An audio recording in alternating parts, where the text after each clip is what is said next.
It's time for Hell Let Loose. And you know what that means, guys. Lots of walking. Lots and lots of walking. Be sure to like the video, subscribing's great. Consider becoming a channel member. There's a Patreon option. And the Amazon Starfield link if you're grabbing anything. And Kevin's here today too! Hey. Yeah, I told you he was dead. It was easier for them to accept. Resurrected. I kept getting like, I haven't seen Kevin in a long time. I'm like, just think of him as being dead, and it's easier. That's awesome. Yeah, now you're resurrected. That is so. I'm just looking at like this water field, and it's just got the blinking white lines, and you have that issue too. And all the other players in this game, yeah, it's really do as well. And they're just totally cool with it. Huh. Yeah, we'll see how this goes, but this might drive me too bonkers. Okay, so where are we headed? Oh, we're over there? Why am I over here then? They're pushing us back, man. Okay, so we got pushed back, that's why. Okay, that explains it, because I'm over here at the bend, getting ready for the Jordan Canal. But we're supposed to be taking the Bloody Bend. Are we doing tug of war, or is this, Tug of war, yeah. Okay. That makes sense.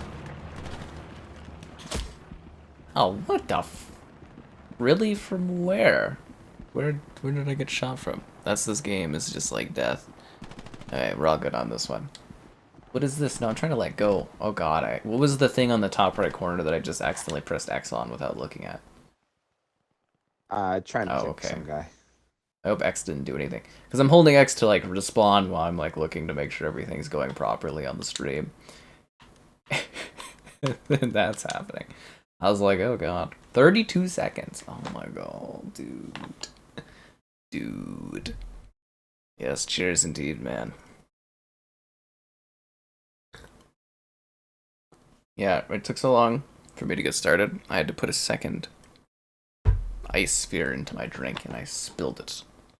Well, I didn't spill it, but like do you ever drop ice into something that already has drink in it and then it kind of like goes sploosh? Yeah. Yeah. But Coke now, part of my keyboard's like sticky. Ugh.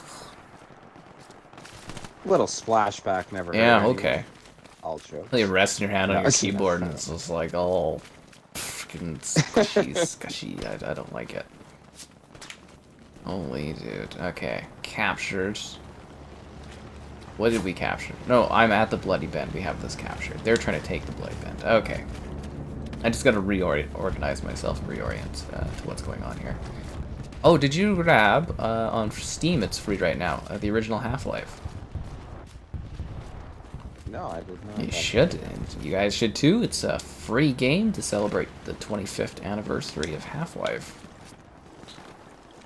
So, there you go, guys. Free game. I mean, it doesn't cost anything, right? So. Yeah. What's up, dude? That's neat when that happens. There's, guys keep trying to get me to download Counter-Strike. Oh, yeah, that one, I liked it. You liked it? Yeah, I did a stream of Counter-Strike 2, right? Yeah, I did a stream of it. I liked it. The old school Counter-Strike players all hate it, apparently, because they've changed some things, but I'm like, this is exactly how I remember Counter-Strike Global Offensive when it came out. I'm like, they just touched up the graphics. I think it's hilarious. One of the selling points they're giving me is like, it's like one of the biggest esports games right now, and it's like, oh, okay. Who cares? You know? Like when people are like, oh, esports this, esports that, I'm like, I do not care at all about that kind of thing. Right. I guess in my perspective, it's more exciting if someone's like, it's one of the big games out there for streaming and that, and I go, interesting. Interesting. That's a selling point. Yeah, it's like a right? business selling point, but like, if it's big on esports circuit, who cares? We don't do any I don't do any esports stuff. Do you do any esports stuff? None of that.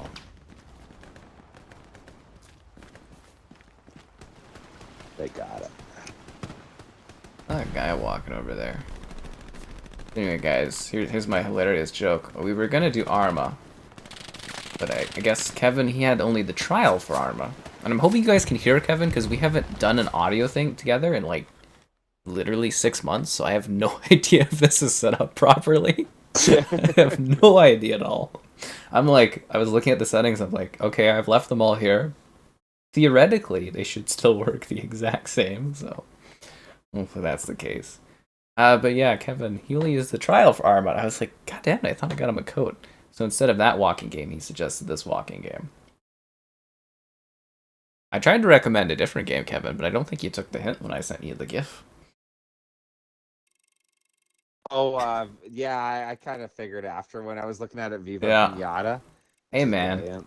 I just want a zen time. I don't know why we always have to kill people when we stream together. No, that's fair. I just want a cozy, cocoa night of Viva Pinata. And bashing pinatas in with a shovel. Have we ever done a non-combat based game? No. Not a single time. Not a single time. There's not many out there. Do we back out? I think we back out, right? Or do we stay? Okay. We stay. Okay. I think we stay, yeah. I always forget how this one works. Depending on the server. Yeah. What is it? No, because we've done, like, Minecraft. Minecraft is pretty violent, dude. If that would count. Is it pretty? Yeah, I gotta say. Minecraft is pretty violent. I'm trying to think if there... I don't think so. We've only done games of violence. Persona 5 video, I hope you enjoyed it, because, like, nobody checked it out today. He's a Hex Gaming controller. It's custom. Oh, yeah, no, my 2 videos today absolutely bombed. I was like, wow. Just shook.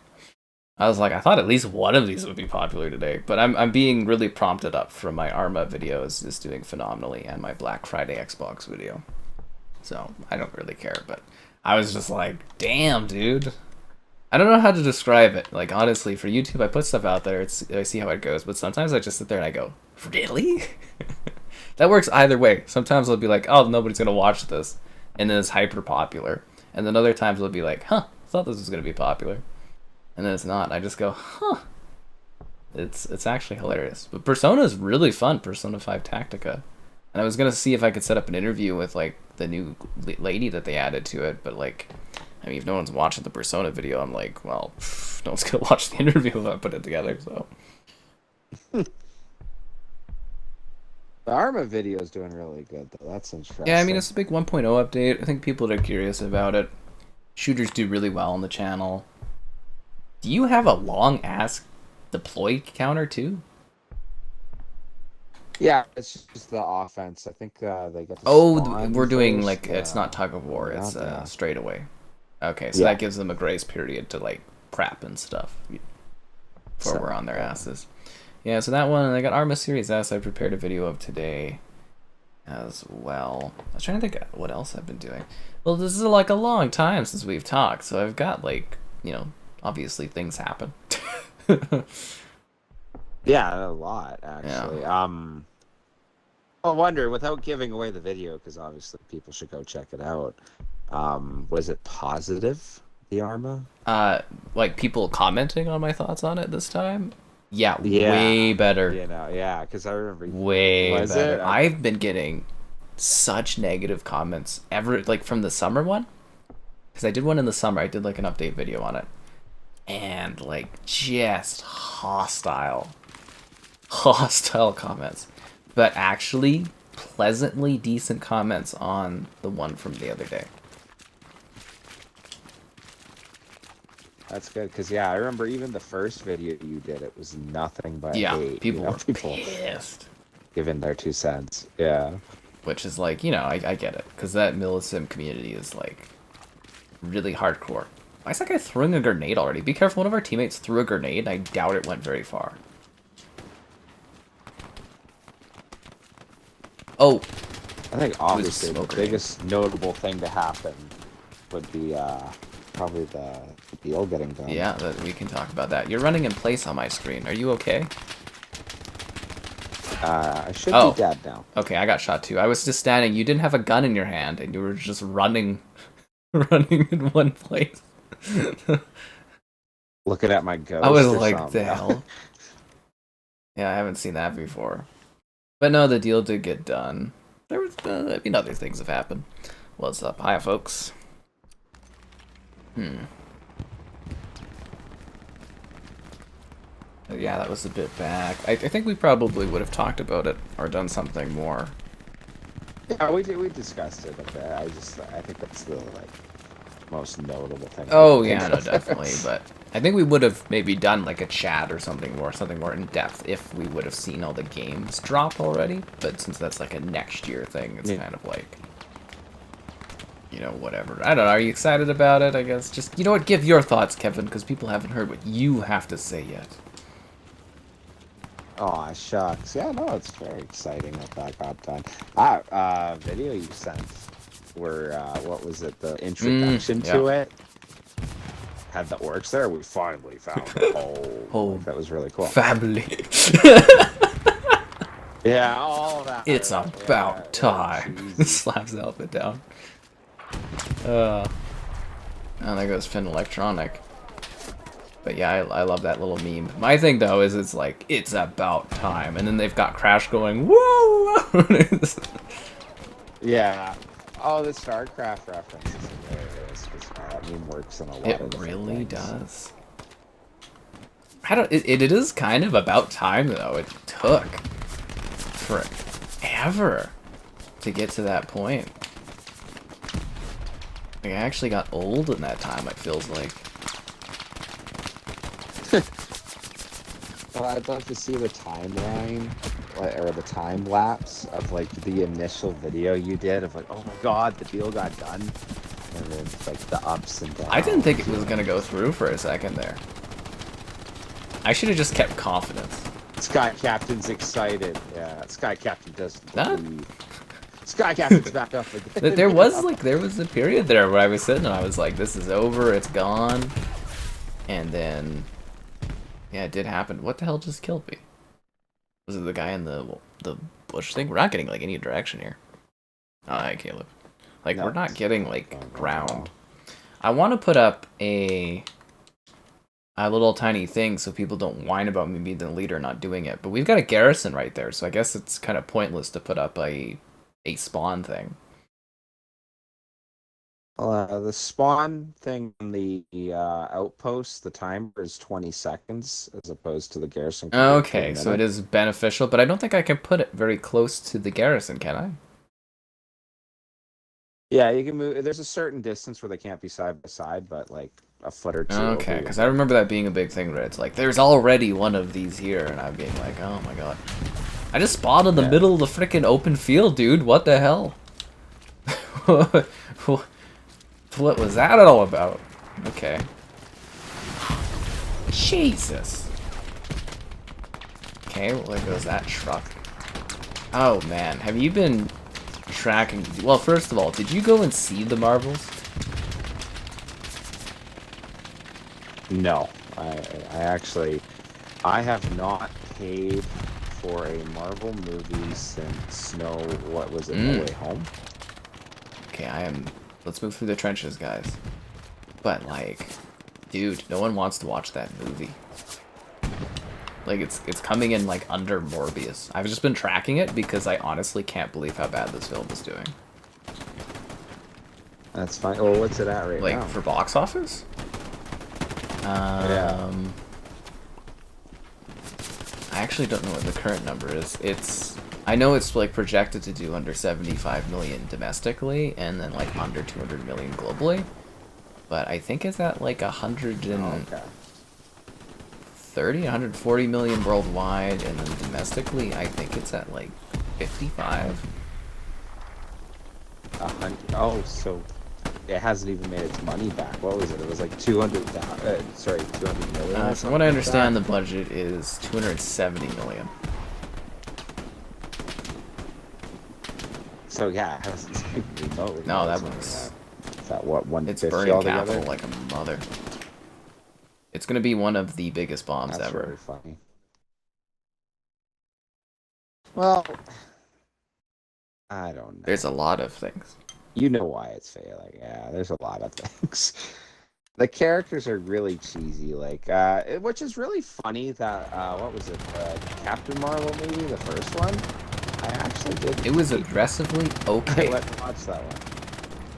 Yeah, it was okay. Yeah, the whole Air Force theme and all that was neat. I don't know, the alright music. If choices, anything, it was like just I forgettable, it. but it wasn't like bad or it wasn't terrible. But yeah, but like I didn't. Brie Larson's performance of her Terrible. was like really, yeah. But I thought it got worse and worse as time like went on, and I like that point that by the time you get to what's it, Endgame or a little after that, she's no, or I think it was Multiverse of Madness in the last scene when they're all there. She's like a little more upbeat. Oh, you're thinking Shang-Chi. Wise, and I love when you pointed that out. Yeah. Or Shang-Chi, that's it. Yeah, you know, and you can totally tell that they're having issues with her character direction because, like, when you go with her showing up for like Endgame and that, it just comes off. I don't know. It's just something about her. She can't play off like super badass well. You know, she just comes off as really try-hardy. There's no Some charisma. people can pull it off, some can't. Yeah, I guess that would be the best way to summarize it. They keep trying to make her like stoic and like invincible, but like most of the other characters you like in Marvel are very charismatic, quippy, fun. Yeah, and like the other characters, what's it like Kamala Harris and I can't remember, but like they're only introduced in the shows. Yeah, I have no idea who they are. There's no backing. Right, and they're sold, and I only really know Kamala Harris's character from the game, which I Miss Marvel, yeah. will stick up for. You know, yeah, it was awesome. Well, her character was done really awesome in the game. She was fun, you know. But yeah, like I've never seen the shows, so they're like these huge selling points on these characters that hey, come finally see them. And unless you're like so hardcore to watch all the shows, I don't really care. You know, it's just not sold. And the Miss Marvel show was the least watched of all the Disney shows. Where are you getting shot from? Just so I could kind of move out of the direction? How do I ping again? The only way you can ping is with your likes on the stream. Oh, over there. Subscribing is great, donation's cool. Consider becoming a channel member. Channel member gifting, the Patreon option, the Discord, the Amazon store affiliate link, and gamerheadquarters.com. Yeah, I write on my site sometimes. Oh, I got him. No, there's another guy. You want to slap a outpost down there? Yeah, he's right in the bush, right in front of where I died. He's in that little bush line. I will let it go. Did you know they announced Frozen 4? Did they really? That's hilarious. Have they made a third one? Yeah. Oh wow! So they're getting ready to cash grab that one. Yeah. Well, Disney they lost so much money this year. They're trying to like save face with investors and being like, we're accelerating some things. I'm like, God damn it! Where's my Zootopia 2? First of all, but like I was sitting there, I read it in bed in the morning. I was like, Frozen 4, and I was like, I don't think I saw a third one. Yeah. I was racking my brains. I was like, was it really forgettable, or did I just... Where did I go that I missed the third Frozen? Actually... That's just funny. I wonder if they'll change the way they're doing movies in that, because they've really held on this. Without going into it too much, the direction in which they're going, they've really held hard on that stance, you know? And if they don't, they're going to have real problems coming up here. Okay. Oh, I heard the rumors. I don't know if you heard these rumors too, but I've had a couple guys going off about how, like, you know, they're trying to get Evans and Downey Jr. back, you know, for a movie. And I don't know. They're very desperate right now. There's some weight behind that. That's hilarious. Yeah. Okay, I'm going to give us an outpost, but it's going to be like a little in the middle area. I think that's going to be a good spot. That's okay. I was thinking we should try wide flank, like... Actually, no, we can't place out that way. Never mind. I'm kind of worried, like, we're not really making any ground here. Bad feeling about this one. But I don't know, it's funny, because, like, for the Marvel movies, those were huge characters, you know, with Robert Downey Jr. especially. He was the Like, MCU. he basically sold that franchise. Yeah, he was the MCU. So to kill them off was huge. Well, you know, obviously, I assume that would be their decision. The actors were kind of done with it, but from what I understand, Marvel's gonna come in with like a big stack of, because they're gearing up for Secret Wars and stuff. So they're gonna apparently, like, Toby's gonna be in it, Hugh Jackman's gonna be in it, everybody's gonna be in it. Yeah. But, like, it's not even just the characters alone. It's kind of the movies. Like, Thor, I always kind of thought out of the adventure movies, the Thor movies were kind of the weakest. Oh, they were. Like, Dark World, I didn't absolutely hate. Yeah, it was, you agree, right? Like, Dark World, I didn't absolutely hate, but that's got to be one of the worst ones. Well, Before now, post, like, Eternals and the Marvel. Yeah, before now, right? Yeah, but, like, what's it, Love and Thunder? That was hard to watch. And it's so funny, there was really good elements. Like, the bad guy was kind of neat. I heard they ruined him. Actually, the Natalie Portman story was, I thought it was sweet, actually. And the whole, like, I don't even pronounce the name, but the hammer, you know, trying to keep her alive, that was actually cute. You know, but like the comedy and, like, I don't know, Russell Crowe's acting, it was just horrible. Yeah, usually you don't do Cancer as a comedy kind of joke-off thing. Oh, the Goat. Who was that for? That was for Taika Waititi. It was cringy, dude. You He got way too cocky in his career, and he's actually getting, like, really slapped down right now.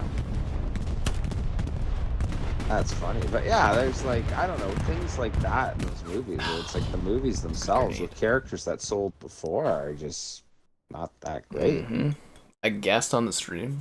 Yeah, Kevin's back. Anyways, Anyways, keep going. Oh, sorry, I was. Well, and, like, yeah, I'd say that the movies just aren't that great for the characters that already did sell well enough. And the introduction of a lot of these characters, like in the second Black Panther movie, Ironheart, she's just kind of thrown in, and the introduction, okay, but it is just that, like, oh, she's in a garage, she's built an Iron Man suit, I'm Iron Man now. And it's, like, slapped in, like, a quarter of the way through the movie, and you just kind of accept it. You know, sort of thing. And I don't know. There's, like, nothing to really get behind these characters. It's just, here you go. You know, it kind of, I guess, with Kamala and the other one. I can't remember her character name. Monica Rambeau. That's it. I was just informed. Yeah. Photon, is that her superhero name? Yeah, it's not official yet. She hasn't been dubbed it, I guess, even at the end of the Marvels. But yes, she is Photon. And then there's Binary is another one. Photon, okay. But yeah, like,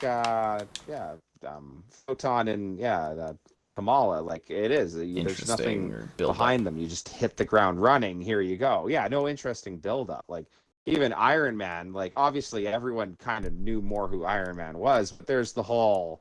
him being, like, totally full of himself, you know, military-industrial complex, Jericho missiles, to watching a guy die in a cave, you know, with a bunch of insurgents, you know, a little more backstory to get behind. They've shied away from the darker stuff. I was punished for what?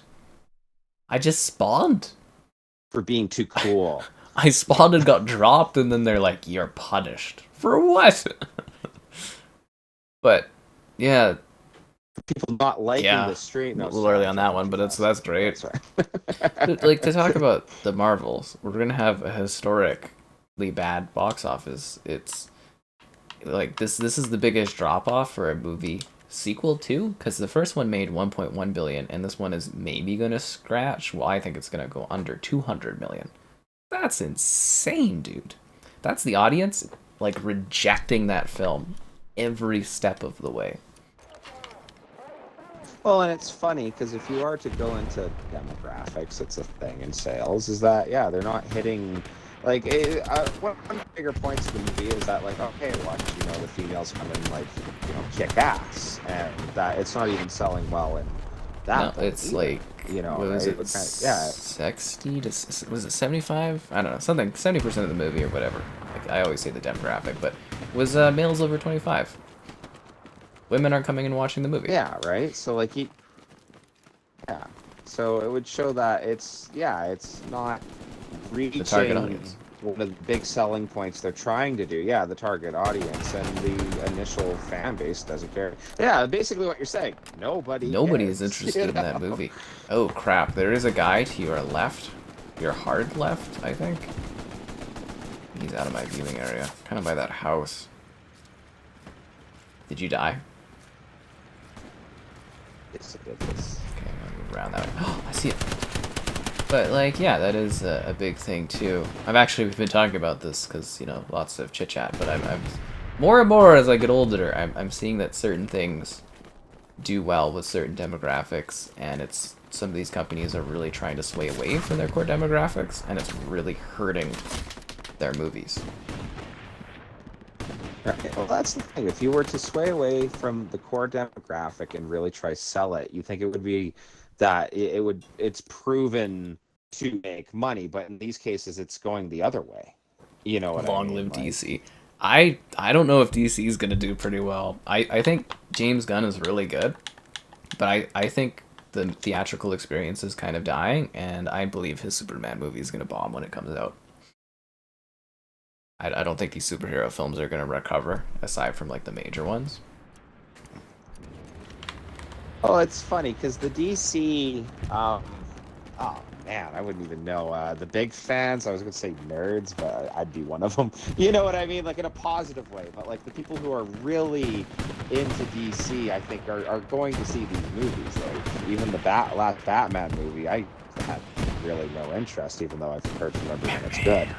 But like my girlfriend and her brother, I think they'll see every Batman movie just because it says Batman, and they went out to see that one. You know, Superman so, has never had like, that. I think though. that. Yeah, actually, I've never heard a lot of people. Batman. When I talk to like the older age group, you know, like I think Superman was bigger with like like Gen X age group and all that, Yeah. if you will.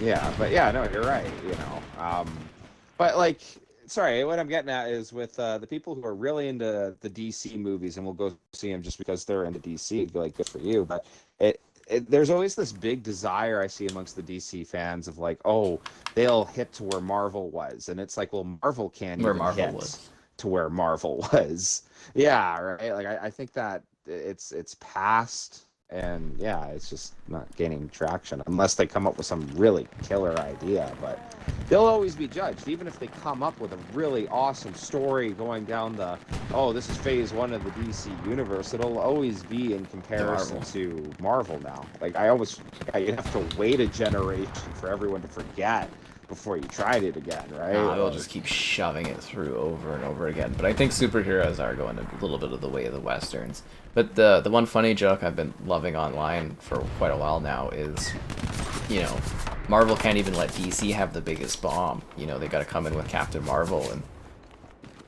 do even worse. That's hilarious. Oh god, is there a guy behind you?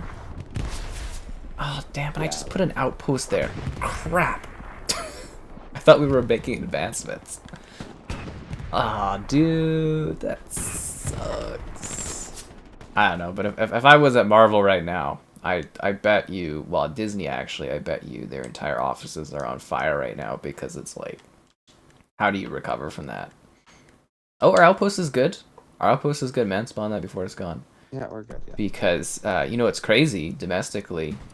Do you think Indiana Jones is in the top 10? Like for this year, 2023, domestically, which is North America, do you think Indiana Jones is in the top 10? I would have to assume not. I know nobody who went and saw it. I have heard there was the initial talks of how bad it was, and then nobody's talked about it. Actually, it got matrixed for me that everyone literally talked me out of not seeing that movie, and that's so sad because Indy deserves better. But anyways, what's the answer? Is it? First of all, it was terrible. Please. Secondly, it was in the top 10 till this week, where the Taylor Swift concert movie passed it. Could you imagine going back a year and being like, hey Kevin, Indiana Jones is gonna get beat out by Taylor Swift's concert. Right, Her concert outperformed the last Indiana Jones movie in the theater. Will Kevin join me for Reforger? We were trying to, but he has only the trial version. Which is funny. Yeah. I'd like to at a later date. We might set it up later, guys. How that works out. Kevin, a fellow Morbhead. Did you go see Morbius? No, I did not. I do know it's more billion dollars. That was really big. Hey man, you know, joke about Morbius. It's pacing over the Marvels right now, which is insanity. Insanity. That's.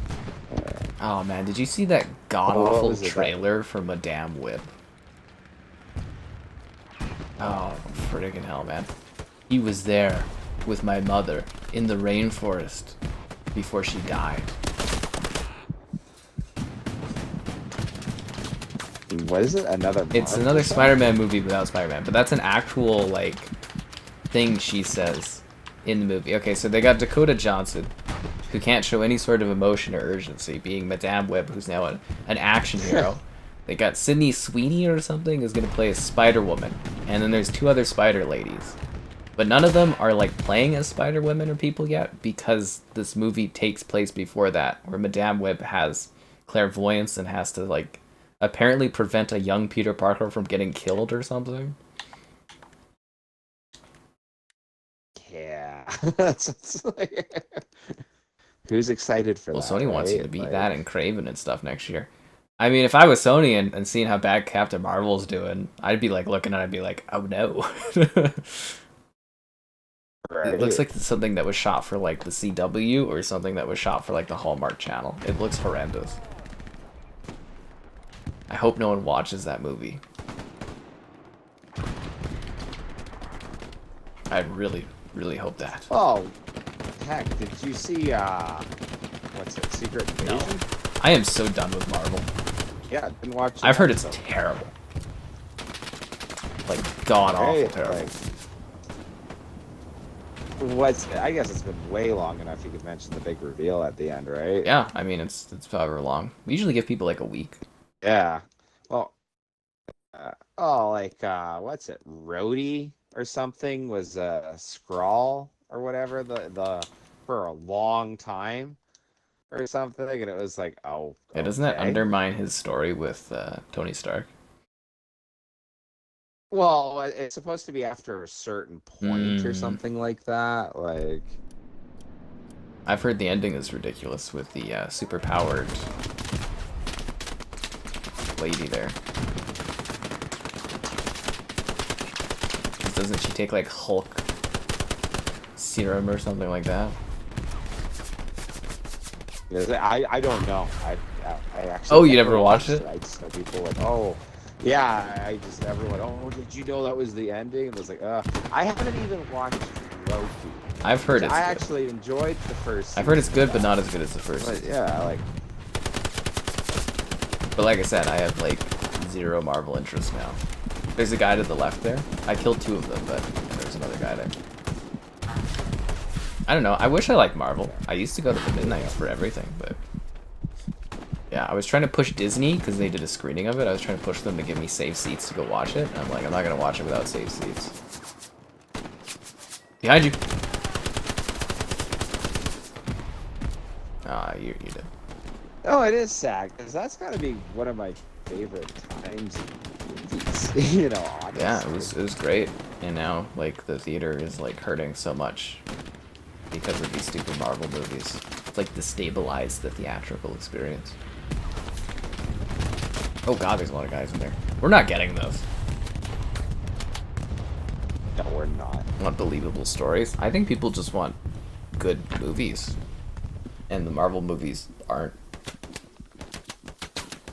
Because I mean, you can look at the Marvels and like. Yeah. I mean, we could probably guess the entirety of that movie without having seen it or actually read about it.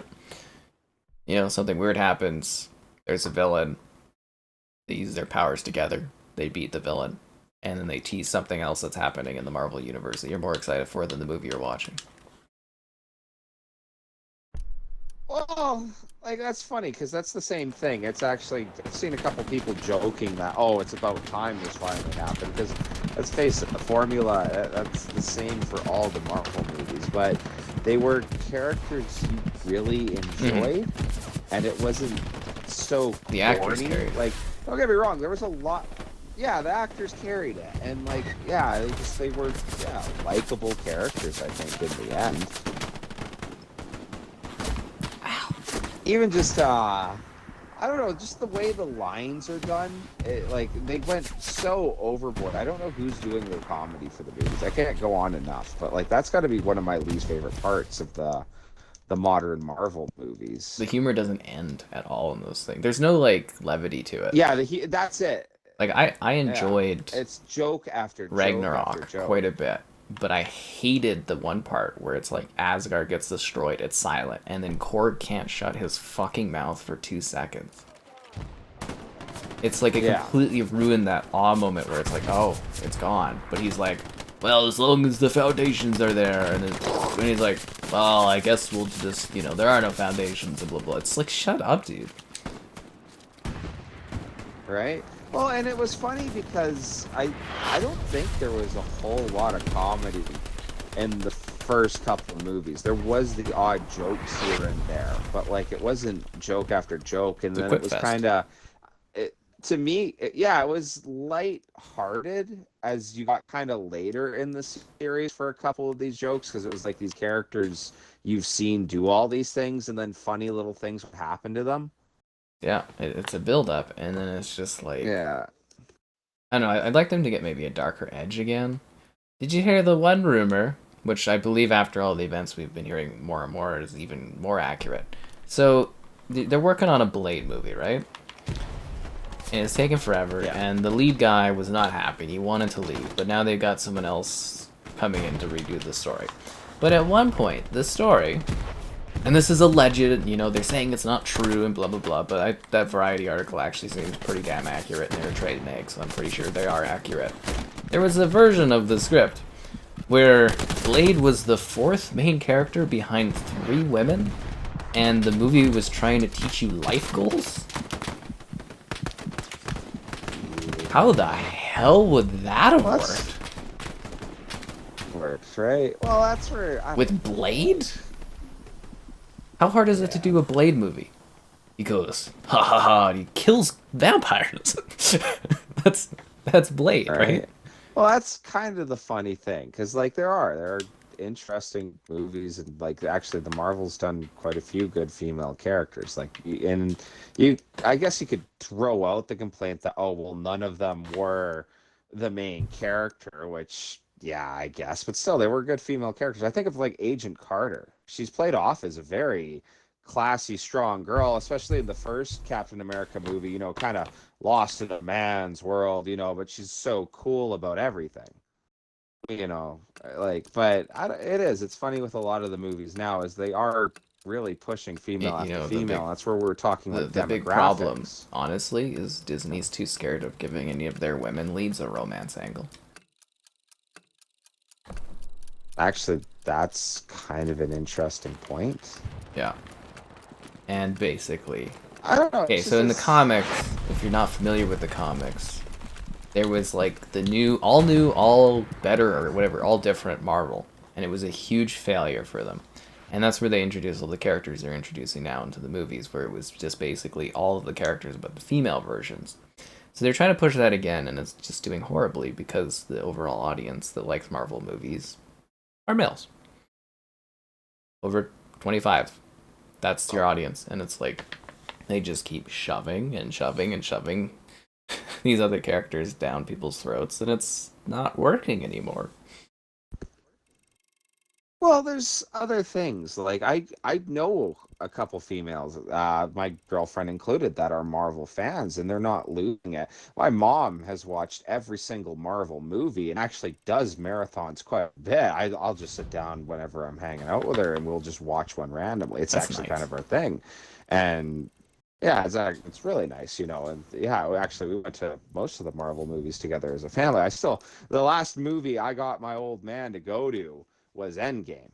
But sorry, talking about the female fans, is I know female fans that are not interested in it, and actually, like the biggest failure of all was like the She-Hulk. But I remember, like, yeah, like all the girls I know just like, oh my god, and that's yeah, once again, we're talking with demographics, is the idea is that they're trying to sell this to the female audience, but they're not even buying it, They're not it's so interested. poorly done. They're like downright Yeah. rejecting it. Well, and a lot of these characters, it is. Like, what was it? I saw the one thing pointing out that if they were to do an Avengers movie with all the characters represented, I think it worked out that Captain America was the only male I think they showed out of For it. what? You know, if they were to take all the characters they have right now to do an Avengers movie, I think it showed that Captain America would be the only male character. And Doctor Strange. Oh, sorry, and Doctor Strange. Because what's it? I heard that Thor's supposed to not be in the next one. He's talking about coming back now that the director Taika Waititi, who did the last two Thor movies, is gone. So he is talking about a Thor 5 and to continue in the Thor things. Actually, the crazier thing is, you want to go over the Young Avengers? Actually, first, we'll tell you guys to like the stream. Subscribing is great, donations cool. Consider becoming a channel member gifting, the Patreon option, and the Discord for stream alerts, chatter, and great times. There's also the Amazon store affiliate link. Should you be grabbing anything on Amazon through this Black Friday sale going on? Hint, hint. But, yeah, so let's take a look at the Young Avengers, Kevin, because I think this is the biggest issue, because they're going to try to push the Young Avengers through as a movie. Who do you think builds the roster for the Young Avengers? Who's on that team? I'd have to assume it's Kamala Harris, Kate Bishop. So Hawkeye as a woman. Like, especially if you're talking the new Ant lady, Little Stinger. Miss Marvel. Oh, yeah. Little Stinger, yeah. And then you've got... Oh god, who are the other ones? So we do this a few nights. We've been doing this. Miss Marvel, who's would be a new addition, right? And... Yeah. Oh my god, who was the other one? Right, it's like it's an all-female team, essentially. There's no males in the Young Avengers, is essentially the point I'm getting to.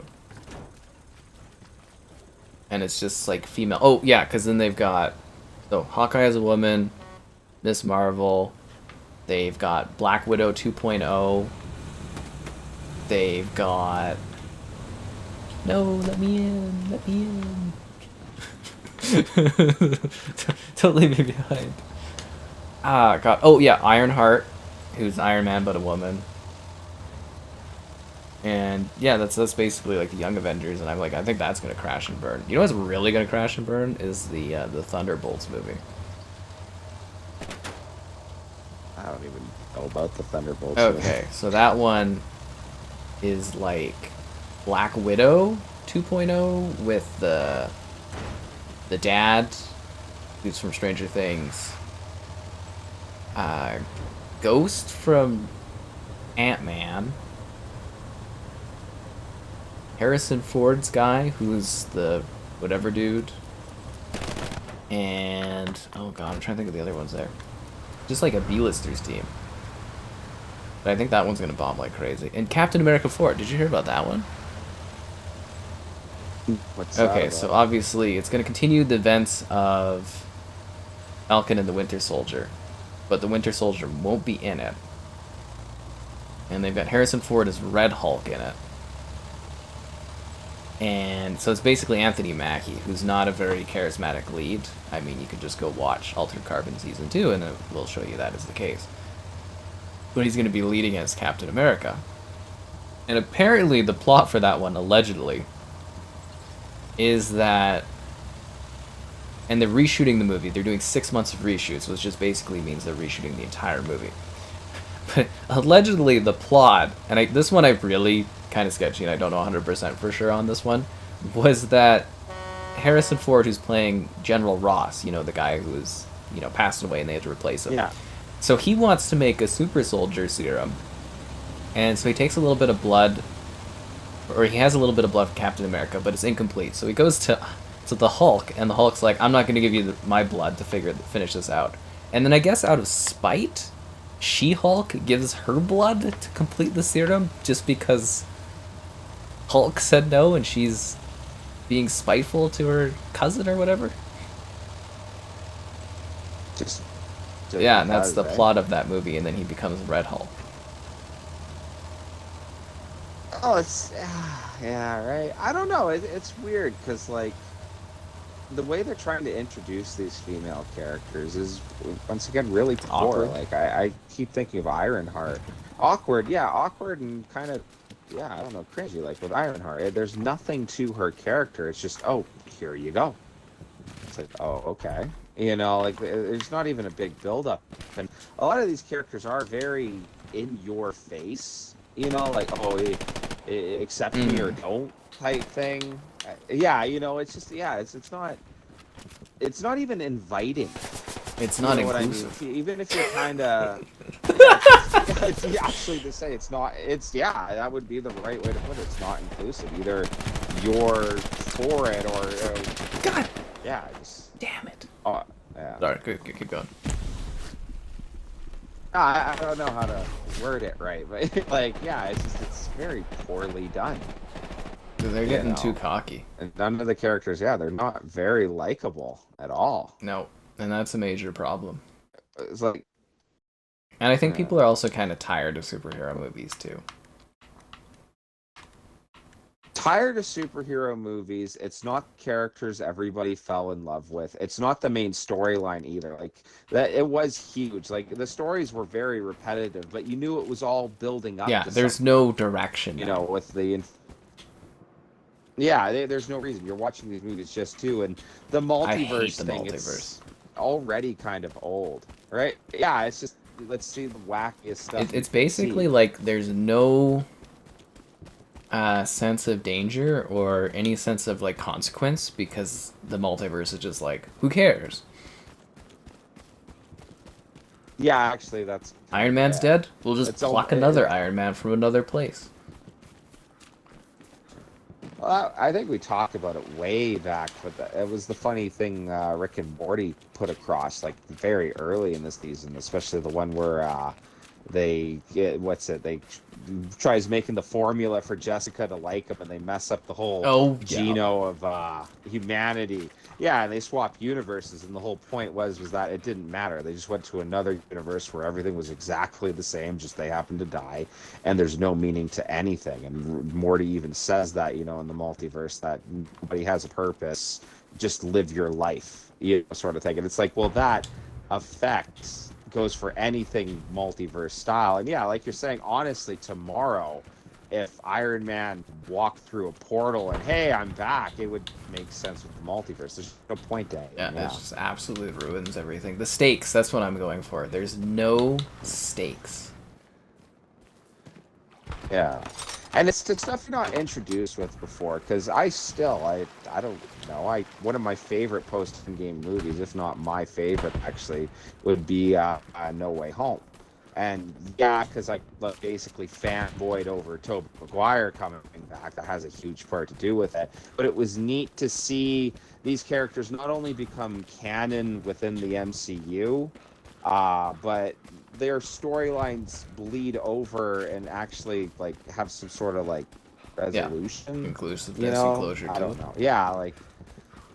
It was something that if you had already seen these movies, it was neat to see these characters come back and get a good ending for a lot of them. Yeah, I enjoyed it, but I also thought that movie was a little weak.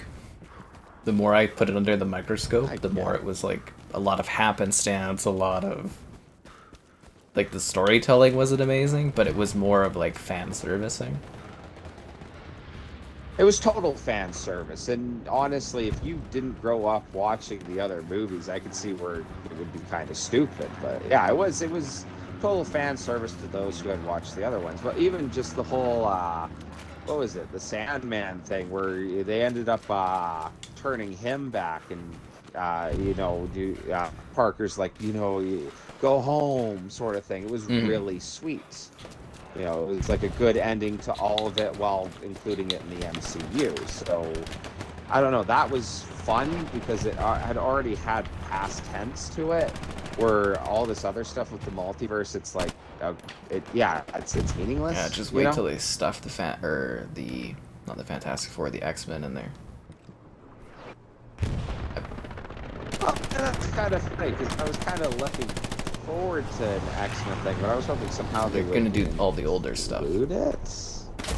They're just gonna shove it in there. It's just gonna be awkward as hell. Just watch. Yeah. Yeah, there's nothing big with it. Something about enabling lazy writing. Yep. What, Kevin is alive? Yeah. I guess the rumors of his demise were greatly over-exaggerated.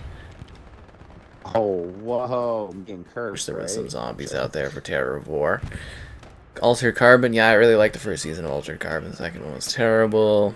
Diversity is cool, but it requires variety. Yeah, that's how you do it. Is this game funny? It's hilarious watching me explode. And Microsoft getting more revenue from Sony? Or than Sony? Well, yeah, I mean, if you have a company that makes, $20 billion, and then you buy another company that makes $20 billion, and then you combine those together, and then you make $40 billion, you're going to make more money than the company that currently makes like $30 billion, right? It's just basic math. Microsoft is... Oh, yeah. Well, and when you look at what Microsoft is compared to Sony, Microsoft is the reason PCs are what they are today. They're huge.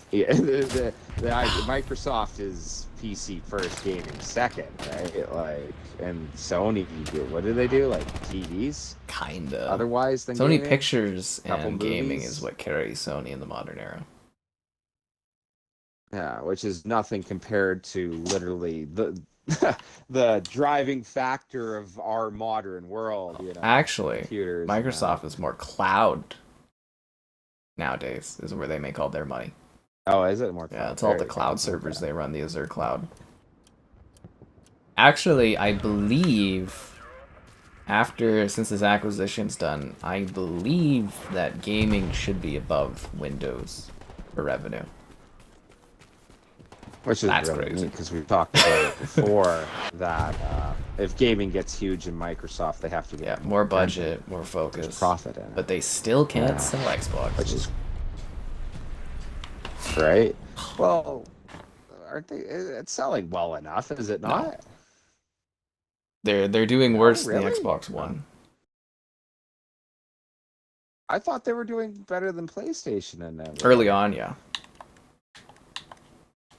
PlayStation. Yeah. Okay. Well. So at the same time, and you got to remember this is the Series X and the Series S combined. The Xbox One had sold more at this time.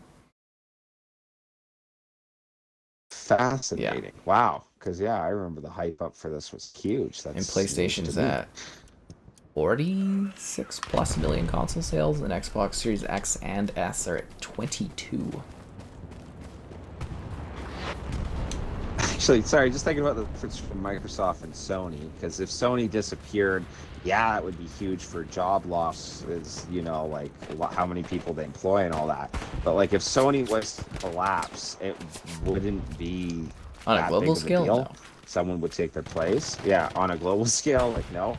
If Microsoft was to collapse, it would actually have consequences globally. Oh, well, duh. They wouldn't be allowed to collapse. The U.S. government would would have to come in and intervene.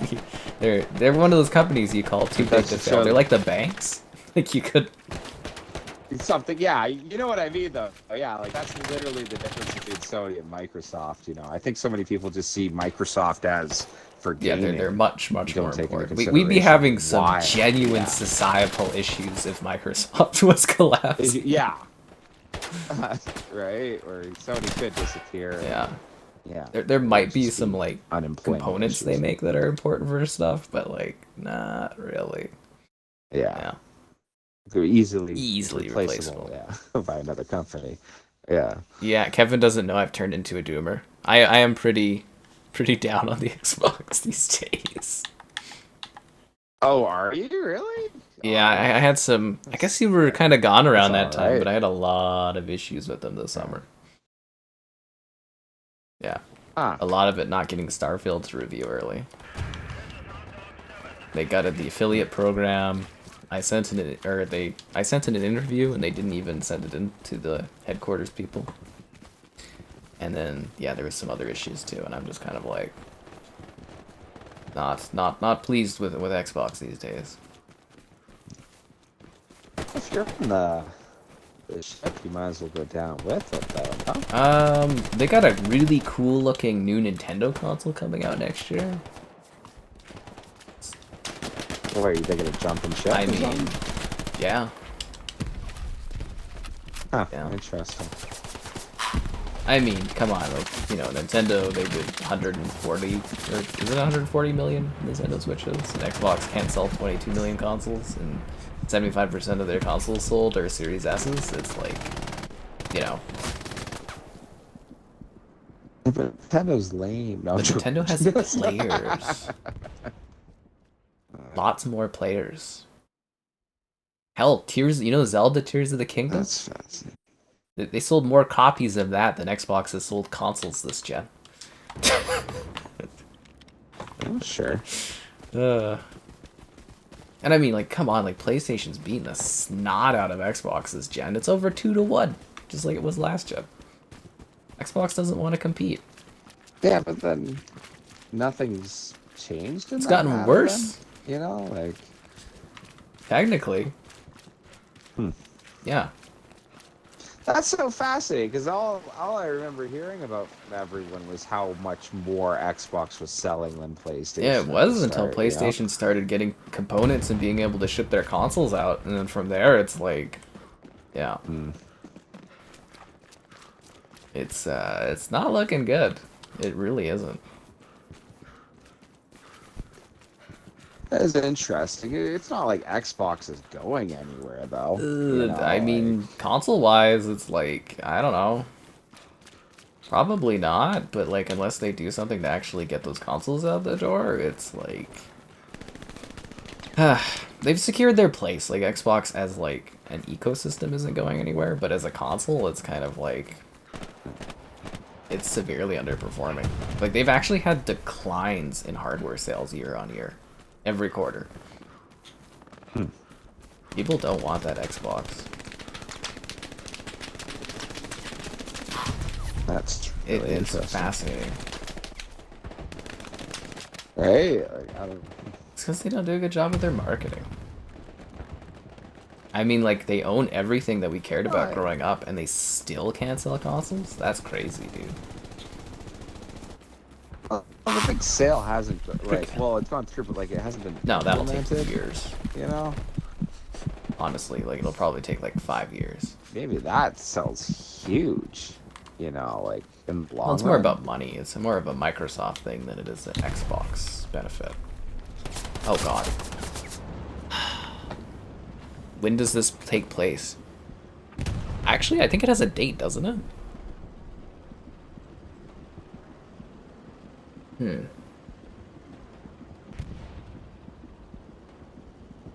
To bridge burning or anything like that. That was actually so funny. I did like the Black Friday sales for Xbox, but I didn't do the full video because usually I'd sit there and I do like a big stream going over it, so it was just kind of a short one. And at the end of the video, I'm like, and in the comments, tell me what you picked up. And I'm like, nah, actually, I don't really care. Don't tell me. Just Jeez, salty. That's what everyone in the comments is like. Sky's just salty now. So should we find a different lobby because like? Yeah. Because we're not getting Well, anywhere at all. Well, that's fair. Find another one. Do you think we could, like, we're gonna do anything good here? Or? No, that's a good point. I was thinking that, like, if we're looking at lobby size, it will fill up and the game just started. But no, they sucked 2 games in a row. Yeah, like we were getting absolutely smoked there. Asked to join game. Well, what did you think of the Starfield? In the Starfield did really good. It actually sold lots of consoles for Xbox. Did you play Starfield? Yeah, I played it. I did like my old man, he did the full 10 universe 10? jumps, like he's You really did into the 10? game. Yeah. Yeah, but he was like not playing and doing all the quest lines. Oh, He it's just just like like rushing through the story. and make some money. Yeah, rush through it. Yeah. Um I got a server for Oh, like us. I'm in Stalingrad. Am I supposed to back out again? Oh yeah, I know. Yeah. Got Hurricane Force, Okay, that's I'll better. back out again. Um yeah. But he did the 10. Christ. Like I went through I did the first one and got into the second game, and like if I was super into the game, that yeah, maybe I would go through, but I feel like I kind of finished it all.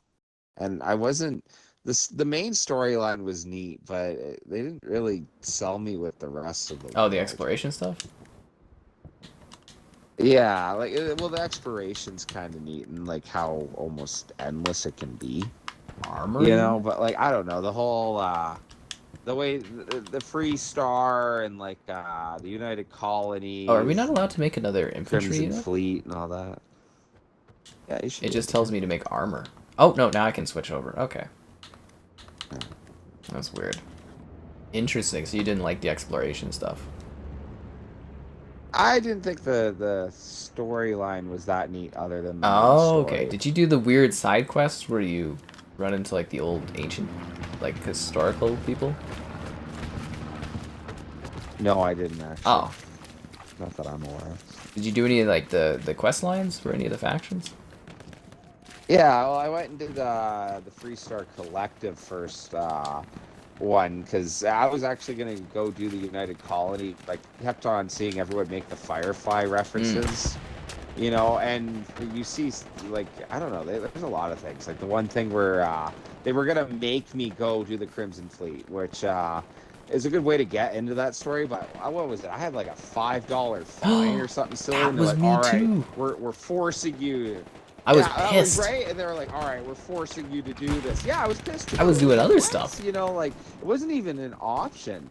Yeah, like, it wasn't even an option of like, oh, face your sentence or something. It was like, no, you have to. And I was like, oh my God, you guys are a bunch of douchebags. Like, Sometimes you gotta face the noise. And like the stream. Did we do that recently? I don't think we did that recently. Did we? No. Oh, we did it Subscribing's now. great, donations All right. cool, consider becoming a channel member. Channel member gifting, the Patreon option, the Discord for stream alerts, chatter, and great times, and the Amazon store affiliate link if you're into that. That's so interesting. I thought for sure you would really get into Starfield. I loved it. It was fun. Don't get me wrong. I did the playthrough. I don't do a lot of single player game playthroughs. So like it caught my interest enough that I actually sat down and wanted to beat the whole game, but like it didn't sell me on wanting to do it over and over and See, over. now that's a big problem you know? too.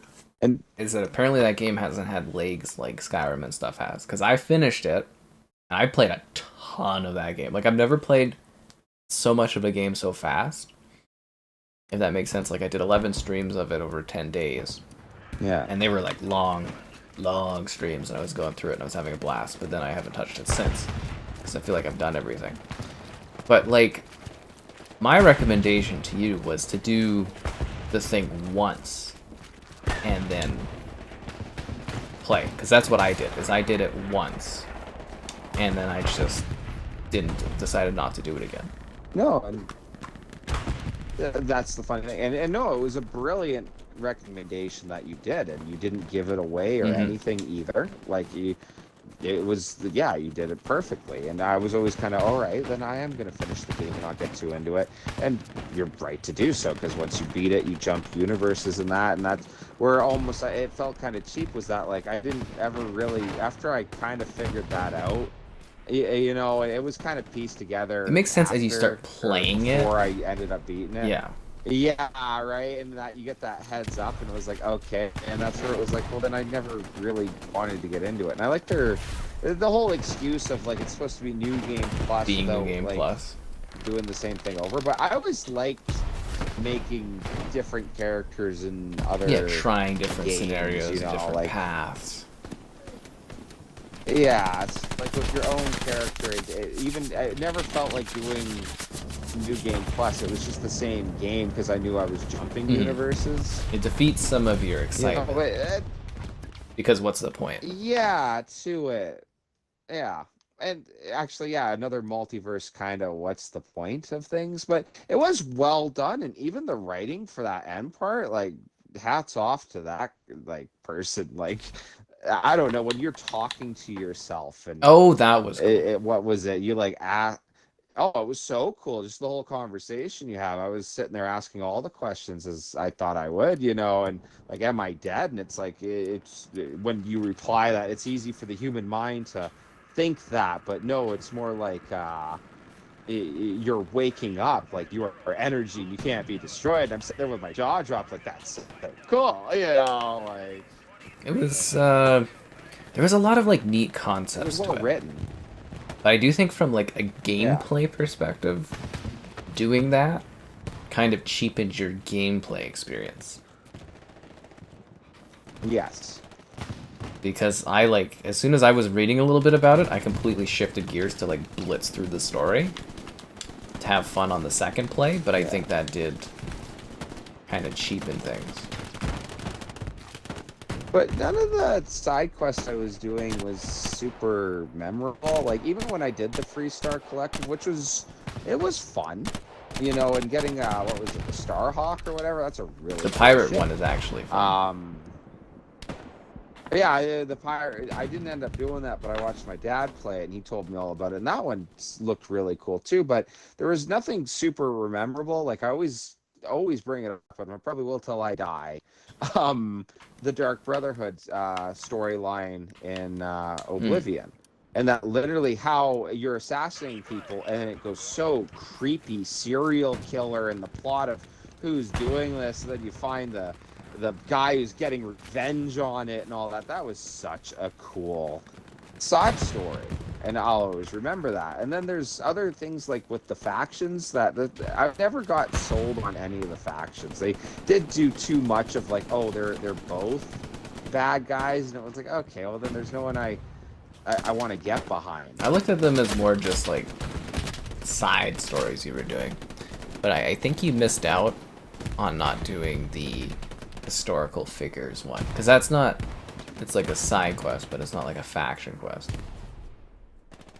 Yeah. Okay. It's one where I went to a diner and I got a tip off to go and do it. And essentially the concept is there's like a group. How do I set it up? There's 3 factions. One is the group headed by Genghis Khan, one Teddy Roosevelt, and one Cleopatra. I think it was Cleopatra, one of the Egyptian queens. Wait, like the historical Yeah, figures, somebody, or... the DNA of those historical figures That's was hilarious. there. Okay. And now you're stuck in this place where these guys keep cloning each other, like cloning themselves. And it's a never-ending kind of like 3-way conflict. And you're in the middle of it. That's actually sounds hilarious. And there's, wish I of did that. course, I'd a love to deeper do behind-the-scenes thing at play, and kind of Fallout-like. I'd love to see that. I don't know how it goes, but it'd be so funny to watch Genghis Khan and Teddy Roosevelt They get do into a fight and have Genghis Khan coming out of it being like, "Whoa, that guy's got to calm down." It's really, really interesting, because they're not those people, and they know that, but they are like those people. And that's where you get Amelia Earhart. Sounds really neat. Oh, really? Yeah, she's on my ship. That's really interesting. Yeah, I really like that. That quest was sweet. Midfield. I like calling it Crashfield. That's funny. Well, and what was it? The powers you get? I didn't care. Every time I go back and play that game, And I that forget you even have powers. Right? Like they don't matter at all. They actually kind of almost seem out of place. I didn't go and collect any of them. I didn't bother with a single one. You know, like, yeah, and that you lose them. It would have been cooler if you brought your powers into the next universe, but that you lose them all. Like, no, you. I think you keep them and then you build them up. Oh no, you reacquire them. I lost them, and then you get stronger versions. Oh, there you go. But yeah, like I don't know. Yeah, it's a weird setup.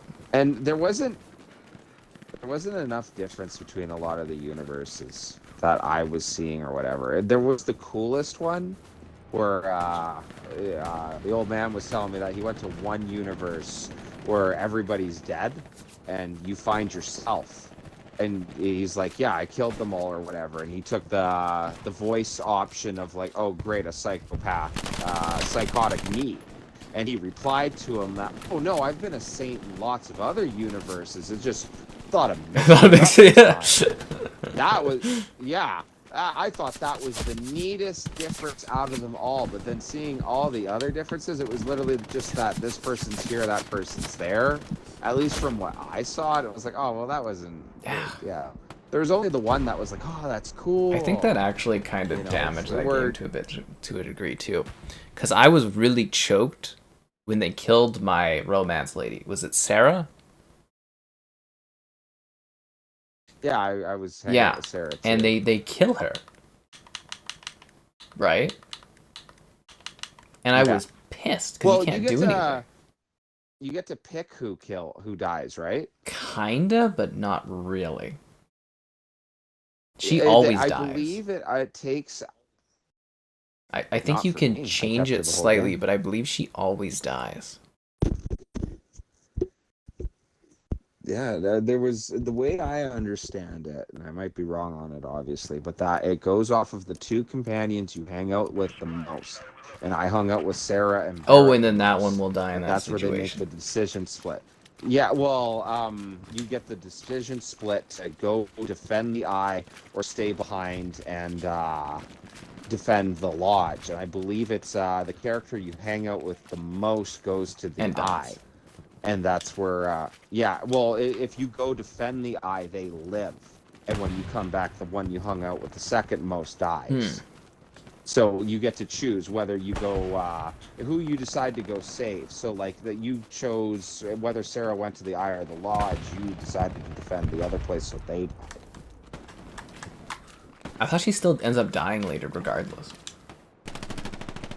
I did not, at least not in my playthrough, because when I did the playthrough, because I was getting romantic with Sarah the entire playthrough, and in the end, I was actually disappointed because I did the jump to the next universe, but I saved at that point because I wasn't sure what was going to happen, so I loaded back and I turned away and didn't do the jump, and I went and talked to Sarah, and I was like, yeah, I didn't want to do the jump, and she ends up giving you, like trouble for it. You know, you could really tell that the game's dialogue really points to you should jump, because I was like, oh, well, I decided to stay, and she's like, you should not let that opportunity pass. If you have that opportunity, you should jump. I can't believe you didn't do it. And I was like, oh, okay. You know, I accidentally shot a teammate. And I got shot. No, but they definitely try to push you into doing that. Barrett died for you. That's what somebody says in the chat. I was punished. Okay, well that's... okay. I deserve that punishment. Your punishment must be more severe. But like... yeah, because I don't know, I got another Sarah later in my second universe, and then I like romanced that one. But it wasn't like the same. It was weird, because I'm like, that's not my Sarah. Was it there? Okay. Yeah. And then, did you do the whole paradise Yeah, I did Paradise. Yeah, I love that spot. So, was it the Red Mile? Oh yeah, that one. Or whatever. Yeah. That's really? You had issues with it? Yeah, that sucked. It was just boring. Really? I just blitzed through it and I laughed my ass off. Yeah. I don't know. I just ran from one end, and hit the signal on the tower. That's what I did. I just jetpacked and I got to it and then I left.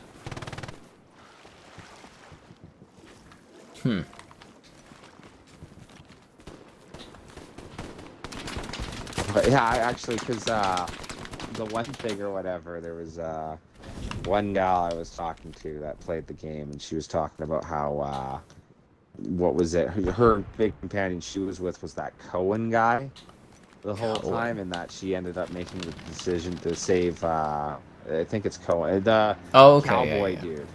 I think it's the guy that voices Adam. In Human Revolution. Yeah, okay. Awesome. But, yeah, she had the option between him and Barrett, and that's kind of where I think I pieced together that, yeah, that's who you hang out with the most. But she went and saved Barrett, and when she went up to Cohen, it was the kid there, and they were like, how could you do this, you know, like, you're the worst person ever, and they felt so bad they loaded back and let Barrett die, and I was like, man, that Cohen guy and that child were the most annoying companions in the game. Oh, I thought so too. Like, I couldn't stand that. those two. It's like, what? I care about this pirate.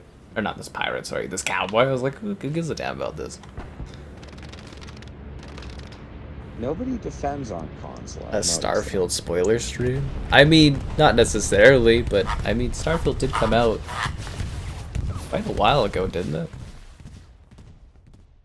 Oh, geez, August? September? I believe? Early September? Something like that, yeah. October, November. It's like we're basically December. Can we talk about the fact that there's no snow outside?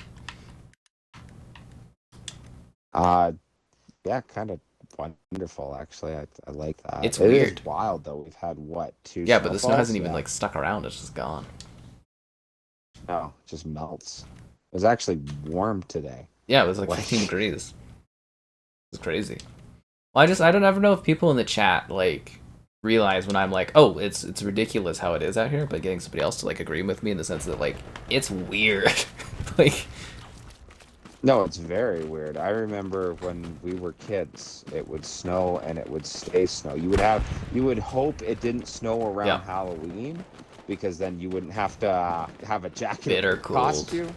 But if it didn't, yeah, and that the big thing was that if it snowed before Halloween, it was staying. Every now and then you would get a Nook Shook that would melt the snow for like a week, and everyone would be like, oh, hey, Nook Shook's coming, you know, that actually might be nice for a week, because then it would snow again and it would just sit. But yeah, right now we're like getting close to the end of November, and it feels like spring most days. I don't know, maybe this is cheesy, but I almost feel like more of the birds have around. They haven't even left yet. Like, yeah. All the geese and stuff are still out and about when I go out, and it's crazy. Like, seriously, guys, you have no idea how wild it is. Kind of coming from a climate where it's like usually, and last year was warm too. This year though is like, okay, we've talked creepy. about it before, but dude, sorry, no, I like, because I'm pretty sure you'll agree with this, but what drives me nuts is I've had so many people like, oh, but it was really cold last year. No, it wasn't. And the year before that was pretty warm. Yeah. And like, honestly, I don't think we've had a truly snowy winter since we were like in maybe middle school, maybe high school. Yeah, heck, maybe high school, I'd say, yeah, but yeah, for it's years been about now. a good decade of like warmer and warmer like winters. Because again, guys, it is weird that it's grassy outside. Like, grass. There is green. I would have to go on a scavenger hunt to find bits of snow left over, and it's late November.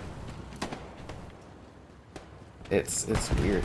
Which is, yeah, no, it is weird. No, I totally agree. It's completely weird. It's funny because honestly, I hate winter. It is like the worst thing I think about living in Canada. I hate the sun going down at this time. Like, you get off of, that's you the go stupid to daylight work, stuff. the sun's down, you get off of work. It's all of that, even before daylight, that the sun goes down at 6 o'clock. Like, I love that there's this one meme of like winter enjoyers will be like, ooh, yes, 6 p.m. and it's like pitch black outside. It's like, oh, what fun, you know. So I don't know, I absolutely hate winter, so the idea that it could be warmer, I do enjoy. But yeah, it's extremely weird. It's just the most bizarre thing for me, because I'm so used to like, because I'm actually like, I'm still like actively doing all my walking and stuff. It's basically not even interrupted. And you know, right around this time of year, I'd be cozying up and just doing my gym stuff, and that'd be it. But like, you know, like hell, I'm still going out and doing my night walks and having like wearing like lounge shorts and stuff. It's not even bad. A little windy tonight. No. Areas south of you had to close because of the snow or something? Colorado? Well, Colorado has a pretty similar weathering to where we live. They call it like a twin city kind of concept for weather. Because the climate's the same. Along the Rockies, right? Like, yeah.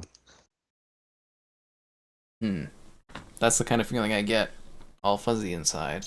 When you guys like the stream, Oh, hey, subscribing's great, donations cool. Consider becoming channel member. Channel member gifting, the Patreon option, and the Discord for stream alerts, chatter, and great times. There's the Amazon store affiliate link too. You know, it's crazy. I went to the Cross Iron on Saturday. It was a freaking nightmare, dude. Because it's like pre-Black Friday, I guess. But I'm like, it normally probably wouldn't be that bad if it was snowy around this time of year. Well, that's funny because, like, I've noticed, like, it's with the job, like driving around and that you can see all the decorations up in, like, downtown and that now. Yeah, it's pretty funny because then it's like there's no snow on the ground. It's weird. There was an older lady I was talking to, actually, and she, I was getting her to sign a paperwork thing, and she was like, oh, what's the date? And I was like, oh, you know, it's like the 18th or whatever of November, and she's like, oh, Christmas is coming soon, and I was like, oh, yeah? And she's like, yes, like, if I could avoid it, I would, and I just started laughing. I look forward to Christmas. It's all right. It's, I like the festiveness of it and all the lights. I actually wish lights were just a thing for this time of year because it's so pretty, especially like when it's pitch black outside. At least you have something nice to look at. Everything around you's dead. You know, like there's no life around. At least we could decorate it. Like that's my favorite part of Christmas. But yeah, I don't know. I can see why a lot of people don't like it with the constant stress of gifts. Lots of people everywhere. This and that. Yeah. Are we going anywhere on this level? No, this is absolutely horrible. And new lobby. The lack of garrison sucks. Lack of defense sucks. It'd be really cool to have like a day map. It would be cool to have a day map. I feel like we've just been fighting in pure darkness all night. It one. reminds me of Outside. Yeah. Right. I went to that. I backed up. I went to that. What's the place? Oh, geez, Mahogany, or whatever you're talking about. Wow, is that nice? You went there without me? Yeah. Yeah, for the job, but yeah, like, wow, are those buildings nice inside? Beautiful. Like, absolutely. And the idea of all these shops around, walking distance, like, yeah, and the beach and everything. Oh my God, it's another night, man. Yeah, it's pretty. Did you get to see the piano? No. God damn it! Remember the water fountain piano? Yes, I remember that. Where you're saying like absolute true class that no one would try steal it or damage it. You know, like. Yeah, we should have went for a walk in the summer, man. Disc. But it's. Do you want to give this lobby a shot? Sure. What is the issue with it? 72 players looks fine. It's all right. It just started. It's okay. It's like a day thing. You need an Uber to get around these maps. Well, it was also like for the people watching the stream. I'm just like we've had nothing but like pitch black maps for like an hour and a half. There's like no light or anything. You can't see anything. What about the doghouse? Oh no, we haven't done that either. Is it called the doghouse? Yeah, it is. It is, right? Oh yes, the dogwood. Yeah, that's the place, isn't it? Yeah. Yeah, I like the dogwood quite a bit. But so cheap. Yeah, I don't know. So cheap, dude. All the new apartments are really neat. I keep thinking I almost want to go downtown because it looks like there's so much there. And then anytime I suggest to someone, they're like, "Oh, you'll hate it. You'll get stabbed right away." There's a lot of homeless. Like, it doesn't look that bad. It's really bad. I guess I just. That's from my opinion. Like it's actually really bad down there. Did you see my post where I went to the strip joint? Yeah, that's downtown. I would recommend going and doing that for a day. What did you think of it when you first saw the post, or did it like show you the stuff prior?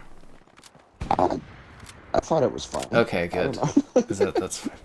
I'm I'm just wondering the setup for it, because it's like the strip joint, and kind of wondering what it is, and then you scroll in and you're like, oh. But I think sometimes it like Instagram shows you pictures out of order. If that makes sense. But my thing was, I was going, it was like Wednesday at like 1 or something. I was going, and I was texting Mitchell. I'm like, I'm downtown. I'm going to the strip joint, and he's like, oh wow, Wednesday at like 1 o'clock or whatever. And I was like, yeah. He's like, wow. So who you going with? And I'm like, oh, bringing the fam. And he's like, oh. That's hilarious. I think he thought I was having like a breakdown or something.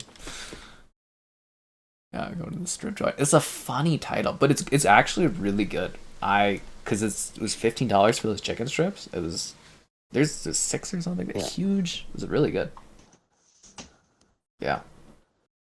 There's a lot of funny names. There's there's like this furniture place I've seen. I don't know if you've seen it, but it's like World of Sit. What? Or something.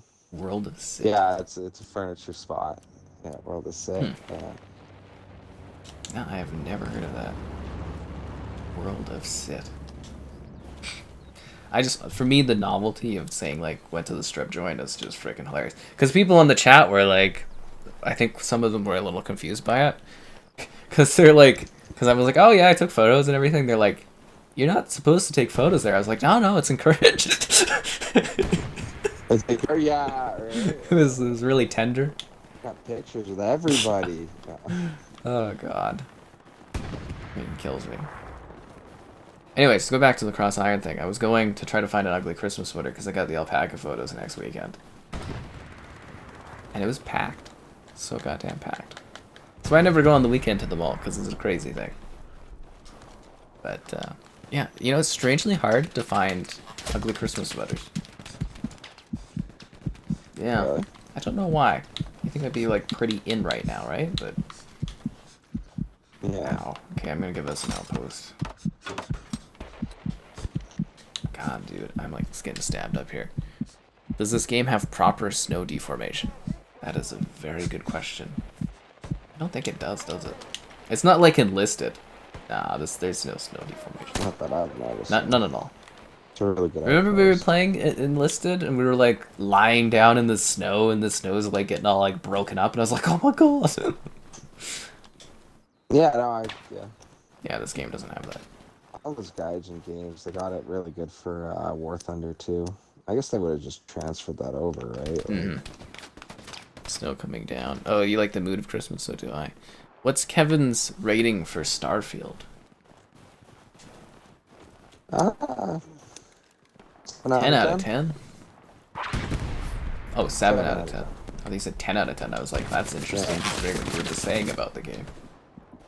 Yeah, no, it was good. I loved, like, especially talking with you about it, that like, oh, it's 7 out of 10. Must have been trash. It's like, no, not at all.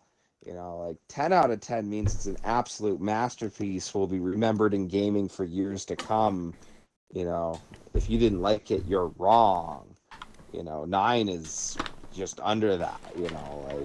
But no, I don't know. It was a good game, but I don't know. I didn't uber sell me on it. Like I'm not super invested in it. It could be the age thing that I'm not like a 15-year-old playing it for the first time, getting super invested in the world. But like, there have been games I've just tried that, in my like 20s where it's like I fell in love with that series, and it wasn't one of them. You gotta hop on Baldur's Gate. Yeah, Baldur's Gate. I do want to try that one. It looks really cool. have a weird inkling of a feeling that it's going to drop on Game Pass in the first week of December. Oh, really? No, we'll see if that does happen, but I have a good feeling that it will. So we'll see if that's the case. Might save you some money. Yeah. Oh, geez, getting shot again. No gears miss? Well, it's like, as I said, the Site Merchoid, which is great. Lots of great Christmas sweaters and stuff. They don't have a new one. They've released the same Gearsma sweater 3 years in a row, and there's no new stuff, so there's nothing to order there. And I don't know. I think I'm just gonna restart from the beginning. Like I went to the mall, there wasn't any options, but I might go to the closer mall and see if like H&M has anything or whatnot. I just like honestly too going to the mall on the weekend. There was way too many people, and it just like exhausted me. I don't know if you have that issue ever, Kevin, but like there was just so much like going on and happening while I was there. That's funny. And it just tired me out. Christmas shopping sucks for me personally. Yeah, other than the really big gifts, like when I'm getting the girlfriend something, I really want it to be special, but I can finish that in 10 minutes. I can go into a jewelry shop, pick what I think is going to be it. Like I don't need to spend hours. For me, the mall being filled, I enjoy it because it's just, I don't know, the festiveness of it. It's the energy of everyone around it that makes Christmas exciting, you know. Well, the mall being busy tired me the F out. I was like so drained because I was just looking to go because I wanted to go during the week. But my mother took a bereavement day so that she could rest or whatever. And like, yeah, it was so like exhausting because I was just like, my idea was I'll just go there and I'll like look at the stores on the outside and see what like they have for ugly Christmas sweaters. But there was just, you couldn't move. There was people on top of people and lights and all kinds of stuff. I was just like, I am so tired. I can't even. Is this on Game Pass? I don't think so. No. Is it? No, it's not. Is it on? No, it's not on Game Pass. Is it, Kevin? Do you know? No, I don't think this is. It is not, no. Insurgency is. This one is not. What would you rate Starfield yourself? Curious. I gave it a 9.8 because I loved it. Whoa, there you go. But that's the thing, though, is like, I totally get your rating. I don't know. I might go lower, honestly. But, like, the worst part of that is... Okay, so I scored it what I really felt. Because, like I said, I haven't spent that much time with a game that fast. And I loved it. I really, like, flying in the ship, exploring the planets, blah, blah, blah. Sure, there was crashes. Sure, there was some issues. But, like, I really thoroughly enjoyed that. The romance plot lines, the storylines, everything for me is, like... Because I really like space. And I like exploring space. But for me, it's kind of bumming me out, all the people that are like... The more and more I hear about people like with certain problems being like this and that, and pointing out like flaws kind of makes me like feel less confident, if that makes sense of what I thought about it. But also at the same time, I do have to have like my own opinion on it too, right? Well, of course you have to have your own opinion. Well, I think it's really interesting with like ratings and like especially like in your like career is that there is, I don't know, the momentum for things. Like that's where I love the couple games you've put low and like everybody else like rated high, you know, and you're kind of like, oh no, yeah, the panic sort of thing, because then it just, yeah, right. Yeah, well, it makes you look like edgy or something like that, you know, which is so funny that, you know, you should be allowed to have your own opinion, obviously. But you see with other games, like it's where it's interesting that you gave it a 9.8. Like that's out of, oh my God, Starfield, it's this huge new game. No one's ever really done anything quite like But nobody this, has done anything quite like that, though, right? Oh, and it is. It was very. It's worth a play. It honestly is. I'd tell anyone it was worth a play. I had a coworker that was like, "Oh, I heard it's bad." I was like, "Well, it's not." And he's like, "Oh, well, it's a Bethesda game, you know, so you won't enjoy the story." And it's like, I love Bethesda. It's like the best stories. part of like And the Bethesda games is the story and the role playing. Right. Anyone who says they don't write good stories, I just disagree. Like, have you played them? Yeah, exactly, right? Like, just silly statements, you know. Yeah, like, so, like, I think it's worth the play, but, yeah, I don't think it was the almost overhype, and that's where, yeah, I don't know. I'd wonder with anyone who rated it super high that as time went on, does it really deserve that? Starfield was a great game, but I don't know that it will forever be etched in time. I don't think it'll be a Skyrim. I don't know that Bethesda will try sell it to you 50 million times, Well, right? okay, Like, so here's the thing. Starfield is the fastest and highest selling new IP of all time in gaming. So, that's like, good. it's had over 10 million people playing it. So, technically, I think in comparison at the same time, it's actually doing better than Skyrim. What would be the longevity of it? It's one of those things That's where you right, have to yeah. wait. Because, yeah, there is a lot more that people say about it, and it's not as positive, I think, long-term word of mouth. That's where I was kind of getting to your point, where you, like others, and myself too, played it, stopped playing it, and moved on, whereas people were playing Skyrim over and over and over again. But Yeah. the gaming space has also changed a lot, too. We're moving on from games quicker, you know? Like, No, we are very much moving on. we had less options back then. So who's to say if you didn't have other games to play that you wouldn't still be sitting there moseying around in Starfield over and over again, right? I think there's other games, but people do move on quicker. I think that is a huge sign. The idea of the idea of a lot of these games are called dead.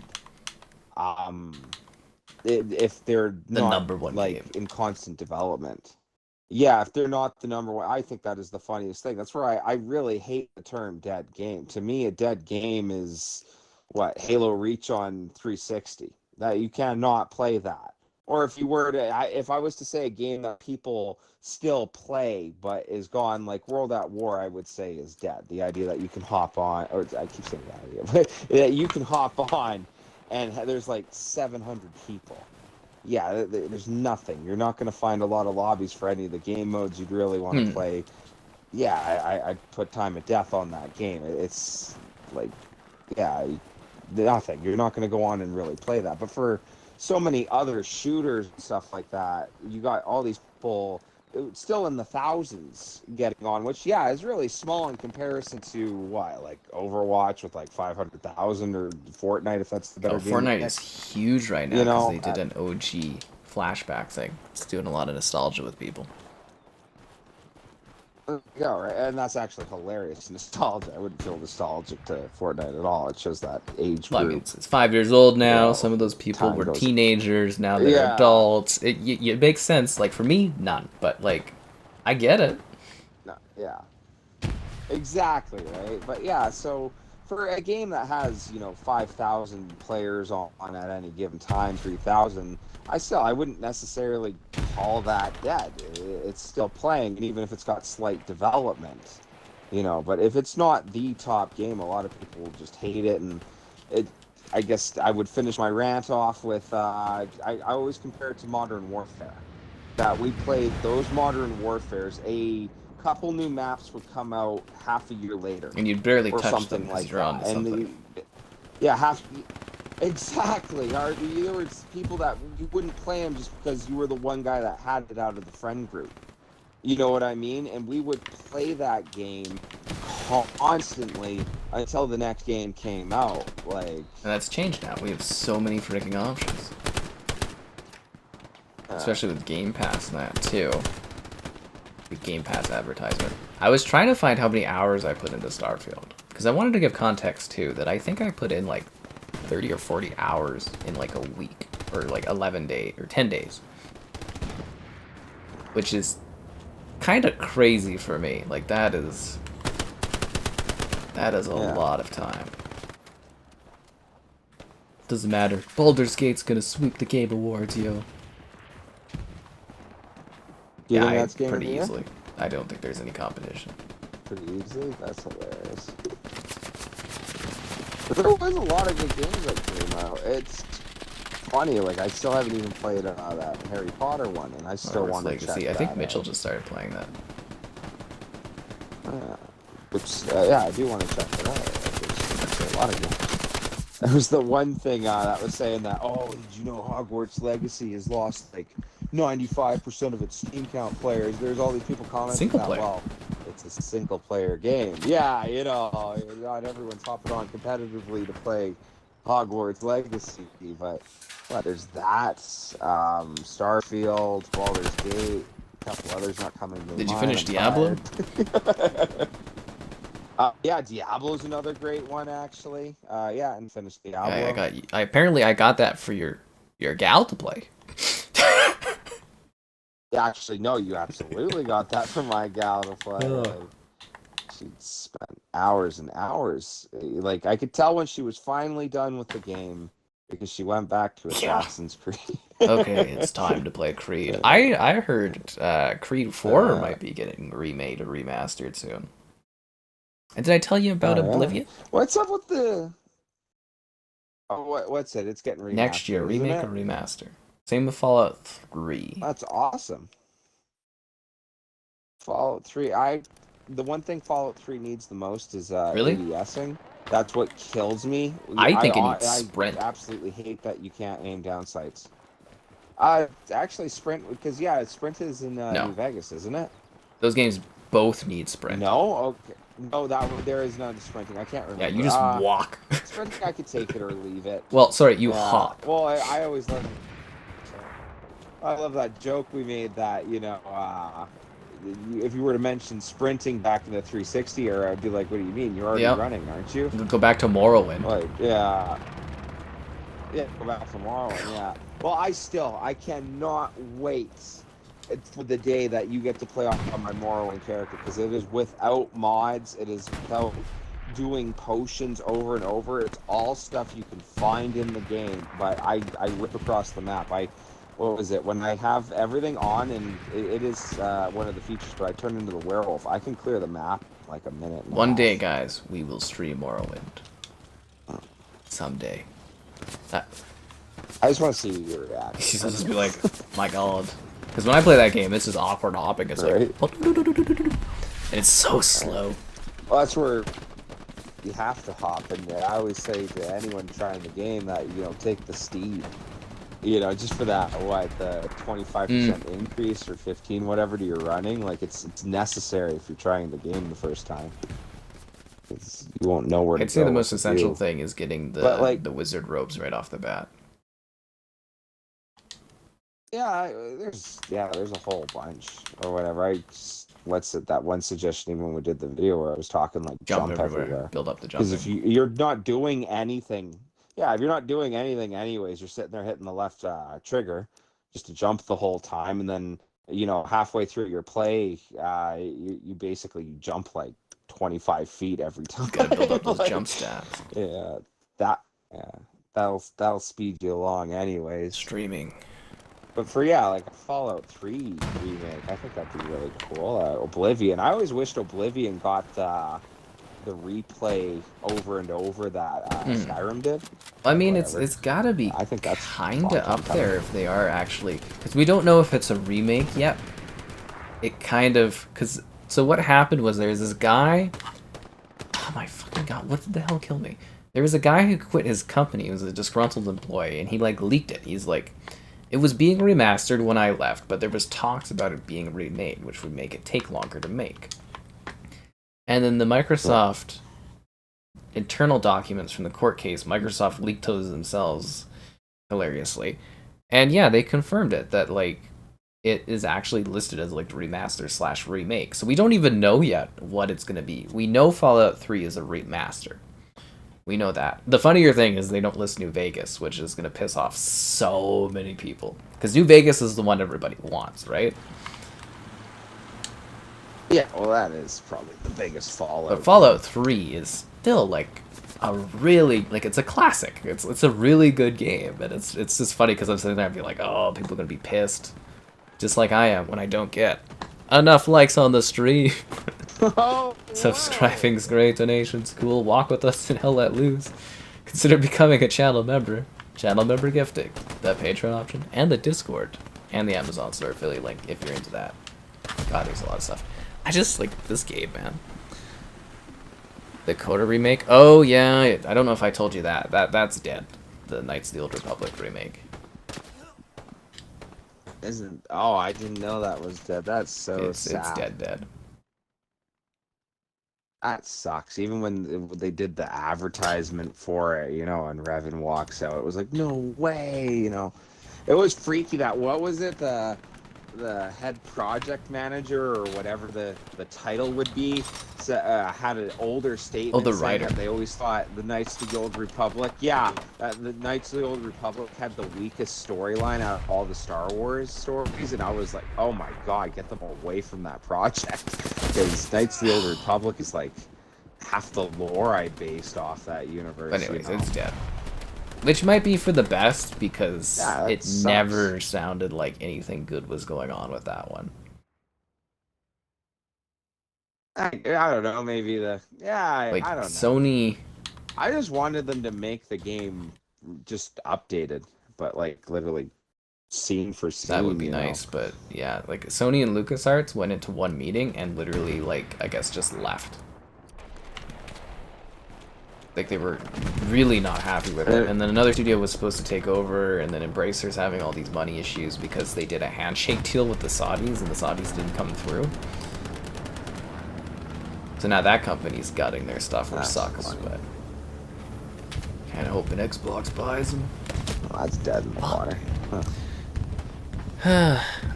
Am I planning on playing Battlefield 1 or 2 before they go offline? I already did that a few nights ago, if you missed that. So I did do that stream if you missed it. That is up on the channel. Battlefield 1943, Bad Company 1 and 2 are being delisted forever. Oh, wow. So I guess if you don't own them, Kevin, you should buy them before they're gone. Yeah.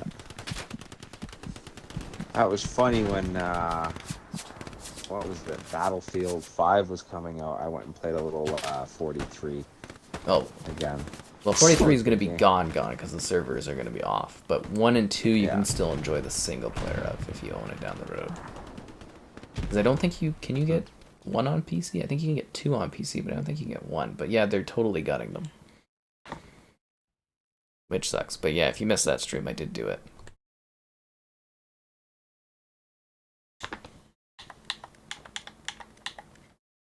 It is always funny when I do something and then people are like, did you cover this? And I was like, yeah, you didn't watch it though. Makes me sad. That's funny. You know, out here working my ass off. Jeez. That should be fun. Next year should be an interesting year, because we've got new consoles coming, some big games coming. You can finally get into Diablo, Kevin, when the expansion comes out. Yeah, that's a while. Yeah, late next year. God damn it, dude. This game is just, like, so slow. I thought they sped it up last time. Did they get rid of that? Because it feels like... Yeah, they slowed it down. They also got rid of the dolphin dive. Well, I wasn't even like dolphin diving, but the quick lay down. Actually, I think they might have brought that back. I remember last time it feeling so much faster. It just feels so slow again. Like, die. Beyond Good and Evil 2. I think that one is still cooking. I believe that one is still coming, allegedly. Oh my. Spawn died. Revived and dead. Okay, that's great. I don't even think we've touched this. There's a tank on us. Like, what are we even taking? Like a church? Yeah. Doesn't feel like we're taking it. Feels like we're dying on this church. Death. Now I wait to come back.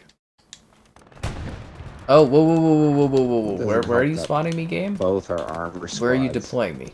Okay, it's not doing a thing. Oh god, it's like bugged again. I hate when it does this.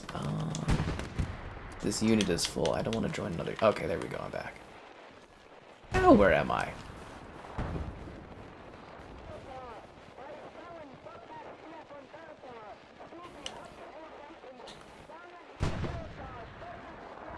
I actually don't even know where I am. I'm like 500 meters away, though. So I guess I better get it running. But yeah, next year's Diablo expansion. I think I sent it to you. So it's going back to Diablo 2's swamps. I don't know what the name is, but Oh, yeah. 'cause that's where the lady was going at the end of the game. Go kill Mephisto. Yeah. So that should be kind of interesting. But that game's a huge success. Which makes sense. The game was very cool. Yeah. Maybe we'll have to do a tie-in stream when they drop that bad boy on the Game Pass. For the Republic. What was announced in 2008? Beyond Good and Evil 2? They've kind of announced it and re-announced it over the years. It happens sometimes. I don't know what that game's gonna look like, but allegedly it still is coming, I guess. Actually, did your gal play Mirage? Oh no, actually, I'm gonna get it for. I haven't heard too much about it. It's a more traditional Creed. It doesn't take forever.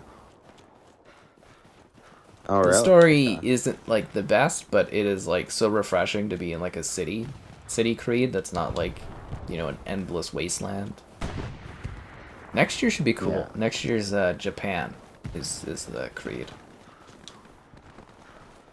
So it's gonna be like Valhalla, but you know, in Japan. I don't know. I could check them out. They're not. Where's Kevin been? He's dead. Yeah. He was dead, guys. Yeah, this is the ghost of Kevin, the leftover. He has returned. The prodigal son has returned. Iron Man. I always laugh at that. The suit of armor just like falls down. Yeah. Damn, dude. We're taking it, guys. We sat here dying for like 10, 20 minutes, but we're finally here on the church. We got the church. Yeah. Kevin missed... Oh, yeah. Kevin missed the Laurie bit. I did talk with Kevin about that, though. Yeah, so the mystery was actually officially solved, yeah? So what, was there admission to it? No, nothing. It just... That was it. That was it? So what, no comments or anything? Well, Laurie and Mitchie have come in and joked once or twice afterwards, but no, that was basically it. Yeah. That was basically it. Yeah. So no more Laurie comments. The character Seems like done. That was the end of the era. Do you miss it? It's an adjustment. It's an adjustment. That's hilarious. Yeah, one more mystery of life solved. It's boring when you don't have like mysteries or something, though. Oh, we pondered like, that one. Couple years. Every now and then get off stream.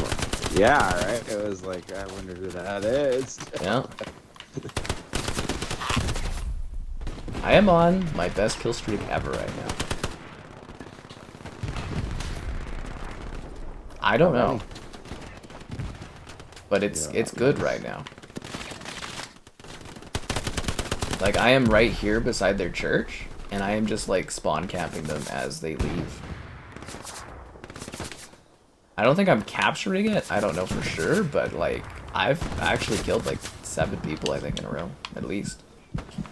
Like, I could be on a killing frenzy. So there you go. Kilimanjaro? Kilimanjaro. That's 8 within 4 seconds or something. Yeah, it's... Sure. Killtacular's 5. Killtrosity. Kilimanjaro's 7, I think. Gunship? I wish we had the gunship in this. I'd come in, I'd be like... Gotta do Call of Duty World War II with the Rolling Thunder. When that drops on Game Pass. Very excited about that. That should be very cool. When was the last time you played Infinite? Halo Infinite? Yeah. April? March? Yeah, somebody paid for it. Oh, really? That's yeah, it was Lost ODST. He did it. He paid for that one. That was in... For that, Viva Pinata. I know Friendly Homie. I'm trying to get Kevin to do Viva Pinata. He just likes violence. Got to do that one next, then. Yeah. Let's see, I did it on March 9th was the last time I did Infinite. Don't worry, people never shut up about it in the comments. Every night. Are you playing it religiously? No, I haven't checked it out. I like the squad battles and I don't know, the couple like obviously throwback maps they put in it. It's alright. Yeah, they never let me forget that game exists. Which is kind of funny. I still think we should have did that campaign, but I'd rather do the Gears ones. actually, yeah, because we did Judgment and then it just stopped. Well, you know, Kevin, you got a life, and, you know, responsibilities. That's how she goes sometimes. Stupid things. No, I'm sorry. We'll just have to wait till your next big life event where you don't have anything to do and get back to it. That's the big thing, right? Viva Pinata.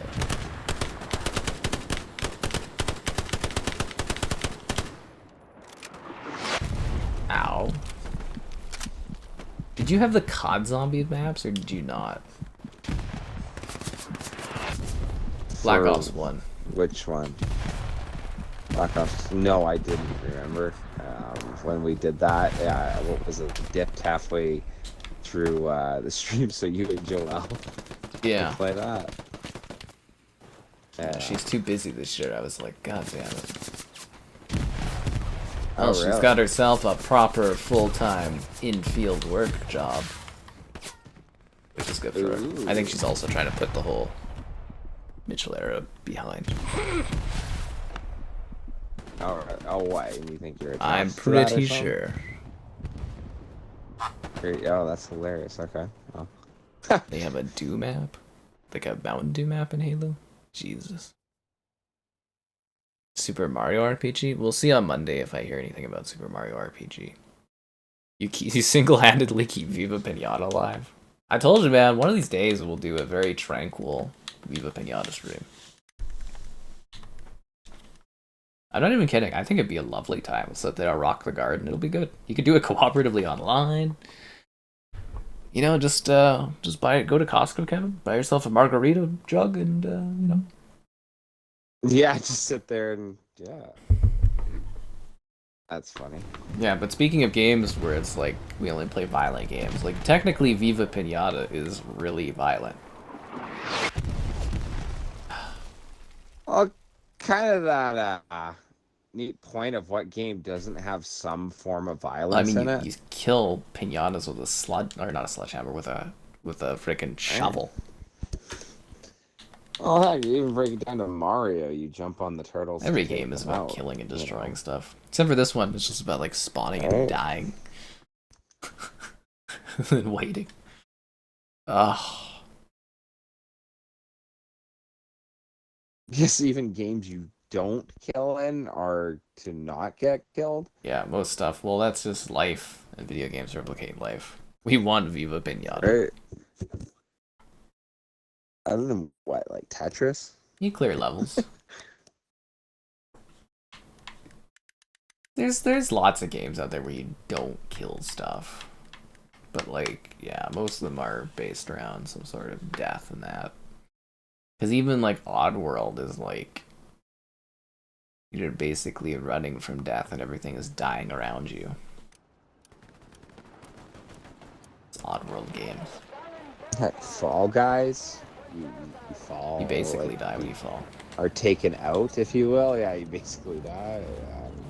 God, those guys, they got bought up by Epic and now their studio's been like slashed and stuff. Should have stayed independent. Oh, I wanted to ask you about this, if you heard anything about it, because I had a couple guys going off about it. And it's like, I don't know that it sounds real, but I guess they were telling me there was this contemplation with the GTA 6 that someone brought up that they wanted to try charge people hourly. Oh, that was the CEO of Take-Two. His comment was, technically people should be paying per the hour for their gaming experience. Oh, so that was a real Yeah, that comment. was at an investor thing. I mean, obviously, Man, if you could just kick that guy in the nards, you know. as as somebody that is there talking to shareholders and stuff and trying to make money, obviously from his perspective, if players were paying by the hour, they would make a lot more money, right? Oh, well, man, if you could get players, you know, to take out a loan on their house and give it to you to play the game like that, you'd make so much money. Yeah. Like, it's kind of a dumb comment, but, like, I do get what he's trying to say, is it's, like, ideally, we would charge them by the hour, but people wouldn't play that much, right? Like, would just stop. I wouldn't touch that play game. at all. I'd be done. Yeah. I mean, that's why we have free to play, right? And I wouldn't either. Even if my kid wanted to play, I'm not going to pay, you know, $70 over the weekend for them to play the game. I wouldn't. I would actually kill gaming for me. Well, you do know gaming in the arcade was you paid by the... Yeah, and there's so many people going back to the arcade. No, the arcade's dead, but, you know, it was at that time, it That's was what I'm saying, paying basically constantly, right? Yeah, but it's yeah. It's even where the gaming was a thing back then. Gaming was not huge. It was something you could go do. You know, like, could you imagine how big the arcade would have been if you just show up and played the games? I bet you gaming would have took off way faster than it did. And, like, cheesy thing that they are making their money. We all know they're making more money than they've ever made. Exactly. It's that total cheese factor of, you know, you always have to make one more. Yeah, you could be making more. You always have to be making one more dollar. It's ridiculous because, yeah, if you... It's a joke. If you ended up having to sell everything you've ever owned and then you go into $1 million in debt that you will forever work off to play GTA 6, man, you'd make the most money ever. But, like, it's a joke. Like, yeah, but I get the concept of what he's saying. Just stupid. Well, you lose your player base. Yeah, CEOs say stuff like that all the time. Just like I all the time say, like the stream, subscribing's great, donation's cool, consider becoming channel member. Channel member gifting, the Patreon option, the Discord, and the Amazon store affiliate link. Yeah. I know, what a crazy time. They want to kick baby Billy? I will vote yes. Baby Billy wants to do toxic crustacean. I will vote yes. Okay, how many of these is there? Billy was kicked first. Not Billy the baby. Did we finally take this position? Yes, I think. God knows how many times I've died here. 21 deaths. I have 10 kills though, Kevin. 22 deaths. You're doing well. Llamas? I have 12 kills, 21. In Viva Pinata? I would love a new Viva Pinata. We have fun playing a Viva Pinata. Viva Pinata stream would be fun. We'd have to do it really drunk, though, I think would be ideal. See what we build. Yeah, see what happens. It'll just be like a nice relaxing stream. Get a quaint garden going on.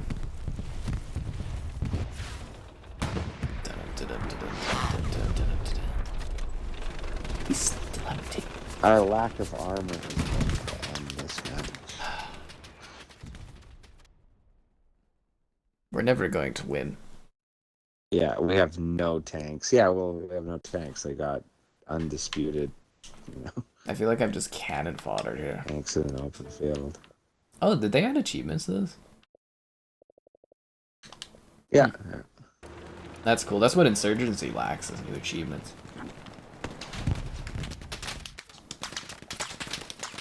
I like some of those achievements. So there's that one we were joking about where you have to kill someone with the last Oh, the last shot of your bullet? That is so happenstance. Yeah, like, you can't, like, set that up, really.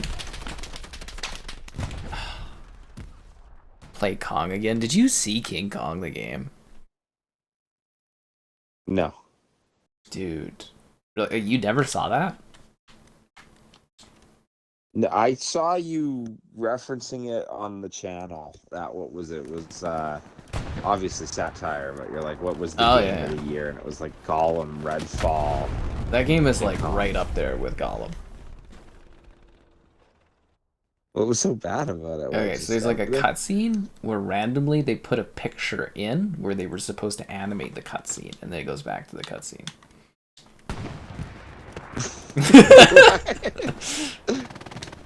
Yeah, Really? really. Huh. And it's not even done as like No, comedy. it's a serious game.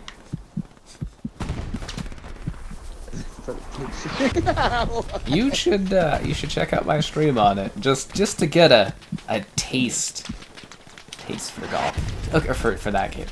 Who would approve? Who would approve that? I Okay, wonder. so it's You this know? publisher where they make budget games of licensed IP. Dude, Izonzo. I wish Izonzo had more players. I really do. Yeah, Zonzo's really cool. Yeah, King Kong, Redfall, King Kong, Gollum, and so that company they put out a game called The Walking Dead Destinies this last week, and apparently it's like Gollum / Kong levels of bad. And I'm trying to get a code for that one, Huh. but like it's a shame because the Walking Dead game, the concept's really interesting. You're like retreading the entire history of the Walking Dead show, but like you choose who lives or dies. Oh, so what? Like halfway through, you can kill You can choose to Shane like or save something Shane and for kill someone season. else, and it's kind of a neat concept. Sounds kind of Yeah, but cool. apparently the gameplay is like like it's Kong levels of bad. But you haven't seen, well, you saw Gollum, right? Kong is like a Yeah, slight step up from that. I just remember the little bit of your stream I was checking out with Gollum. Gollum. You were like in the pits or something like that with the orcs, and you're like trying to sneak past them or whatever, and like it would go to swing at you, and like it wouldn't even the orc wouldn't finish his swing, and it would just be like Oh you're my dead. god. You know, Okay, it's like so in the Walking Dead game okay, too, the yeah. cutscenes are freeze pictures. Like, yeah, it's Oh, like a freeze really? frame, and they're talking, and then there's another freeze And what frame. people talk? Oh, Yeah, no that's way. how they do that one. I just you're Kong. I don't even almost want to watch it because I got this picture in my head of like you're watching the cutscene and there's like a flash of like a child's drawing of Kong or something, and then it goes back to the cinematic, and you're like, what the hell It's was that? real, You know? and the thing is too. So Kong actually, there's like a good story there, because it's like, it sets up a thing. It's like these Kongs fighting on this island, and you play as Mama Kong, Yeah. and you go because you're Papa Kong and your kid Kong haven't come back, so you do the tutorial where you have all these abilities, and then at the beginning of the game, Mama Kong dies trying to protect Dada Kong, and then Dada Kong dies too. And now you're just a sad, lonely Kong. And then you lose all these abilities, but the game doesn't tell you. So you're trying to walk around and you're like, I can't do half the things the game just taught me to do in the tutorial. But like there's like and Kong has like occasionally through the game he has flashback like PTSD to what happened in his life, and I'm like there's actually like a really neat story in there, but the gameplay is just awful, dude. The craziest thing too is it's a linear game, but you get lost in it. Like it's the way it's Really? designed is just like madness. And I can't even like you have to like witness Kong is the biggest thing. Cuz I can't even describe how bad Kong is until you like see it. Yeah. Barista Simulator. Oh my god, Barista Sim was so funny. Oh Christ! When I put out my video for Barista Sim, guys, it is actually hilarious. You can fight customers with a bat. Not even kidding. Just I was yeah. making Like espressos and like batting people. It was really, really funny. Like Redfall? Yeah, it was like Redfall hmm. cutscenes. Tell him to look up the JPEG cutscene. I'll try to find it for Kevin for after. Yeah, I do want to see this. That's so cheap. And there's no way you couldn't throw that in the game and not know that, hey, this is just gonna like be looked upon ridiculously. Well, I think they were just trying to shove it out the door and make money off of people going, "Oh, it's a new King Kong game." You know, they didn't think it would like get caught up in the zeitgeist and people talking about it. Because man, that game just got like torn apart. Like they were giving out codes. What was it? I don't know who it was sent me like freaking gifted me the code so I could play that game, but I was like, God damn it, okay, and we streamed it and I was like, oh, this sucks. That was such a bad night. It was entertaining, because at first I was like, okay, well this isn't too bad, and then I was like, oh my god, it just kept getting like worse and worse and worse. It was madness. That's funny. Well, you were getting laughs out of it at least. For the first bit, yeah. For the first bit, it was funny, and then madness. Absolute madness. You know, because some things, they're funny for a bit, and then after a while you're like, oh my god. Like, some of the bosses and stuff, it's like stopped working too. Like, you could stand in one spot, and they would like stop functioning, and it was just, oh man, that was quite something. Yeah. What would be the point of making budget games like that? Like, who's that for? Baby you know? Kong, do. That's exactly it. Well, okay, so there is an audience for it. It's like, you know, remember the tie-in movie games? Oh, well, It's like that. Yeah. Back in the day? Yeah, but those were always... No. Really think back, Kevin. Fun. Some of them were really good. Some of them, well, like, actually some of my favorite games as a kid, like, think like the Lord of the Rings ones. Yeah, like, but some of them are like, really good. No other way to describe it. A lot of them were not. I'd have to think of, well, yeah, like, I know there were some that sucked, but, like, I'd have to think about one, because, like, even the Hulk one wasn't too bad, which, it was better than the movie, let's put it that way. You know, the Spider-Man game, they literally based the modern Spider-Man games off of the ones made for the movie. Yeah, but you only remember the good ones. Yeah, like, I'm trying to think of a really bad one. I could think of some, but I don't think you would necessarily know all of them. The Fantastic Four game.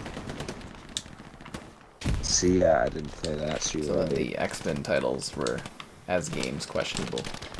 See, I like the X-Men.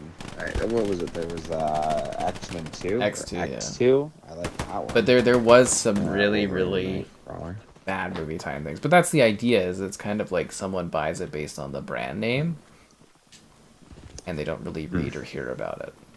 Which is fine, because, you know, honestly, it's like they're lower budget games, lower budget costs. Like, at least Kong didn't cost the full price of a game. Yeah, that's where I kind of like, I rank things this year based on bad stuff, and it's kind of like, Gollum is like the worst game I've ever played. It just is. Like, the game barely even functions. And then it's like, Kong, and then like Redfall. But it's like really, really close to each other. That's like, I don't know if I did a written review for Kong, honestly. I should probably go back and do that. But it's like, you know, Gollum is like a 0, Redfall is like a 3, Kong would be like a 2.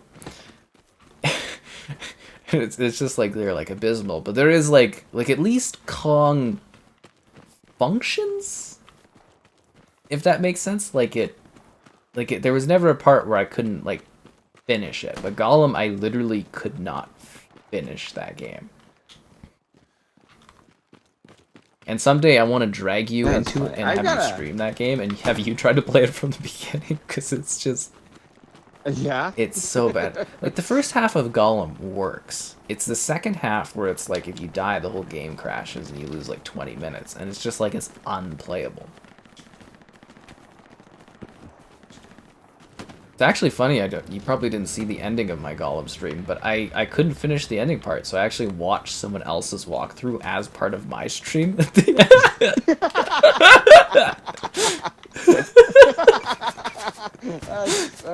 Because there was like good. 20 minutes left, and I was just like, I spent 2 hours on that last 20 minutes, and I was like, I can't fucking do it. I was like, it just crashes every time. You know, Gollum slips once, because you know you're doing it perfectly right, because you're like, if Gollum crash or falls or anything, the whole game crashes, and I have to redo this. So I'm trying to like flawlessly parkour through this hard area, and I'm just like losing my mind. At like 6 or 7 in the morning, I'm like, fuck this. Man, like, that's so sad too, because like the legendary series of Lord of the Rings, and then to just disrespect it with Gollum, you know. Gollum. It's so bad. Bolt video game. Spider-Man, but not G-Force the video game. G-Force the video game is a beloved classic that you can play in 3D. Mad Max, yeah, that one's actually really good, but that's not a movie tie-in. I just think like the Matrix games I loved. Star Wars, they were all Yeah, the Sandarian dub, that's funny too. I forgot we've got, because if you buy the special edition of Gollum, you get the Elven language. Yeah. Oh yeah.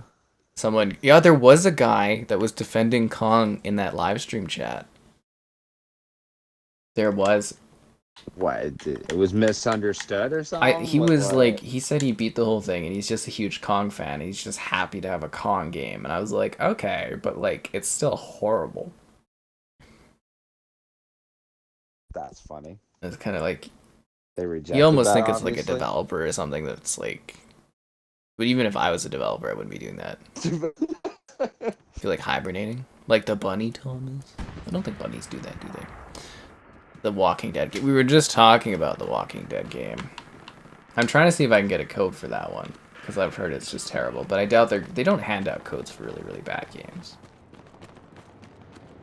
Yeah, but they do that. So it's Game Mill is the publisher, and they do lower budget games that have licenses, and like some of them are really good, and some of them are really, really bad.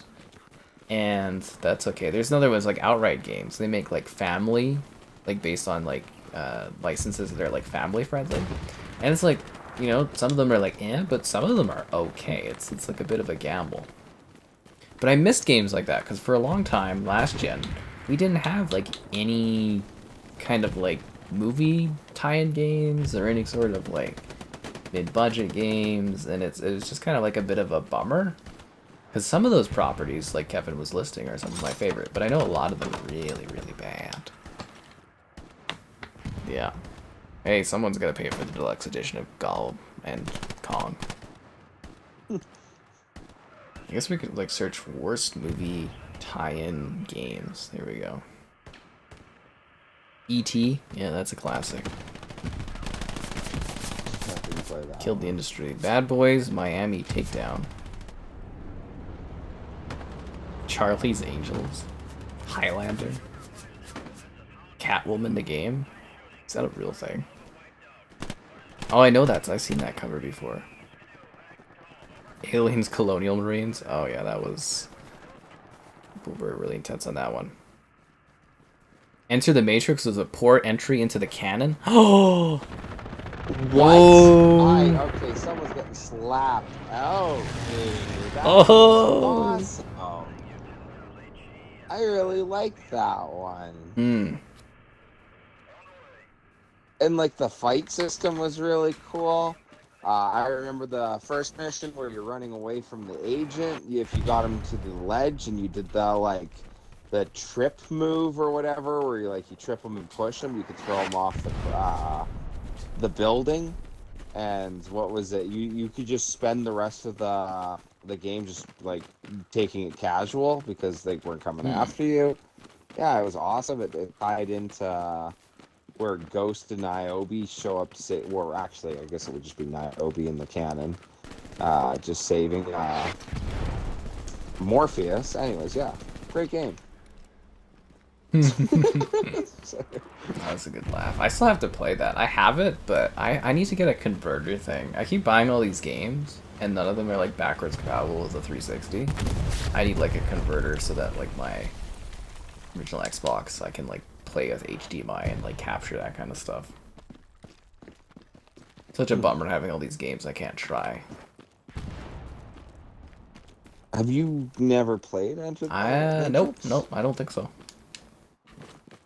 I really want you to play that one. I got it sitting here. I can't until I get like the recording thing. I can't do anything with it. Did Kevin play the Matrix MMO? Path of Neo. No, I did not. Did you like the stream? I like the stream. And you should do it. Subscribing's great, donation's cool. Consider becoming channel member. Channel member gifted, the Patreon option, and the Discord. And the Amazon store affiliate link too. Oh, there's a crash plane over there. I would be the funniest thing to like be a guest in your stream and not like it. Like, unbelievable. No. I had a lady join the live stream for a chat because I've been doing the interviews, which you probably haven't heard of. But like, yeah, I had one of them who was the voice of Songbird in Cyberpunk, which you haven't played Cyberpunk, so you don't have any context. But she was really interested in the stream, so I had her join a stream and stuff. And then I was doing the segues, and she seemed just absolutely shocked by the by the segues. Oh, really? Yeah, it was really entertaining. Kind of having her in there and stuff. It was intriguing because I've been doing more of the actor interviews, which is good.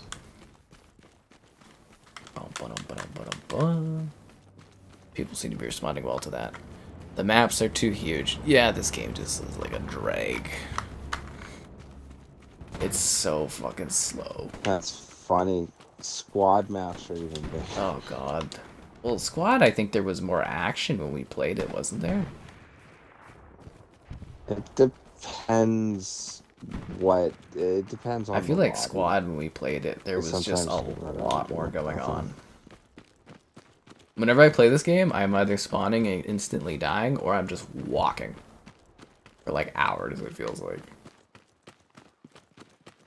I still would like you to play this on PC. Like, we have one garrison up on the entire map. Like, it's been years. There's no excuse, but I'll straight up say it, that a lot of console players still do not know how to play this game. I got this outpost going. That's why Arma is the one true Millisim on college. Right? Cyberpunk Neo is your best friend. That is a good point. Why haven't you played Cyberpunk if Neo is your best friend in that game? Your best friend? I don't know. I don't know. I think even you said the one time that I would probably really enjoy it. I think I just got to get it for cheap one day. It's on sale right now. Is it? Yeah, I'd have to check it out. I think it'd be so funny because I bet as soon as you started playing it, you'd be like, oh my god. And you just like totally get hooked. It is really, really... I'm glad people are finally starting to like respond well to it. Wait, did we take that? Where are we going now? Where is... Oh no, it's over there. Okay, never mind. Because I see our blue position. I'm like, where am I running to? And I was like, oh no, I'm running over there. See, and one more thing, when you look at the map, the one garrison spot they're trying to place down is in the red. I don't know the exact meters, but like you have to be within like 5 to 10 meters of any garrison within the blue zone to lock it down, where I think it's like 50 to 100 meters in the offensive red zone, they can lock it down. So if there's even someone like hiding in a bush relatively close to the garrison they're trying to put down, this will get shut down. So that's where you have to have a couple in the blue, and then you can try to get a flanking garrison in behind. But nobody in none of these matches are doing that, and I don't understand why. They just suck. It's a lack of strategy. Lack of just knowledge of how the game works, you know, but whatever. People on console don't play as a team? Eh. Baldur's Gate co-op stream with Kevin? Yeah. We would never finish a Baldur's Gate run if we were doing that cooperatively. You don't think it would be like over the course of a year or something like that? Dude, it's like a 60-something hour campaign. We would never finish that doing that cooperatively.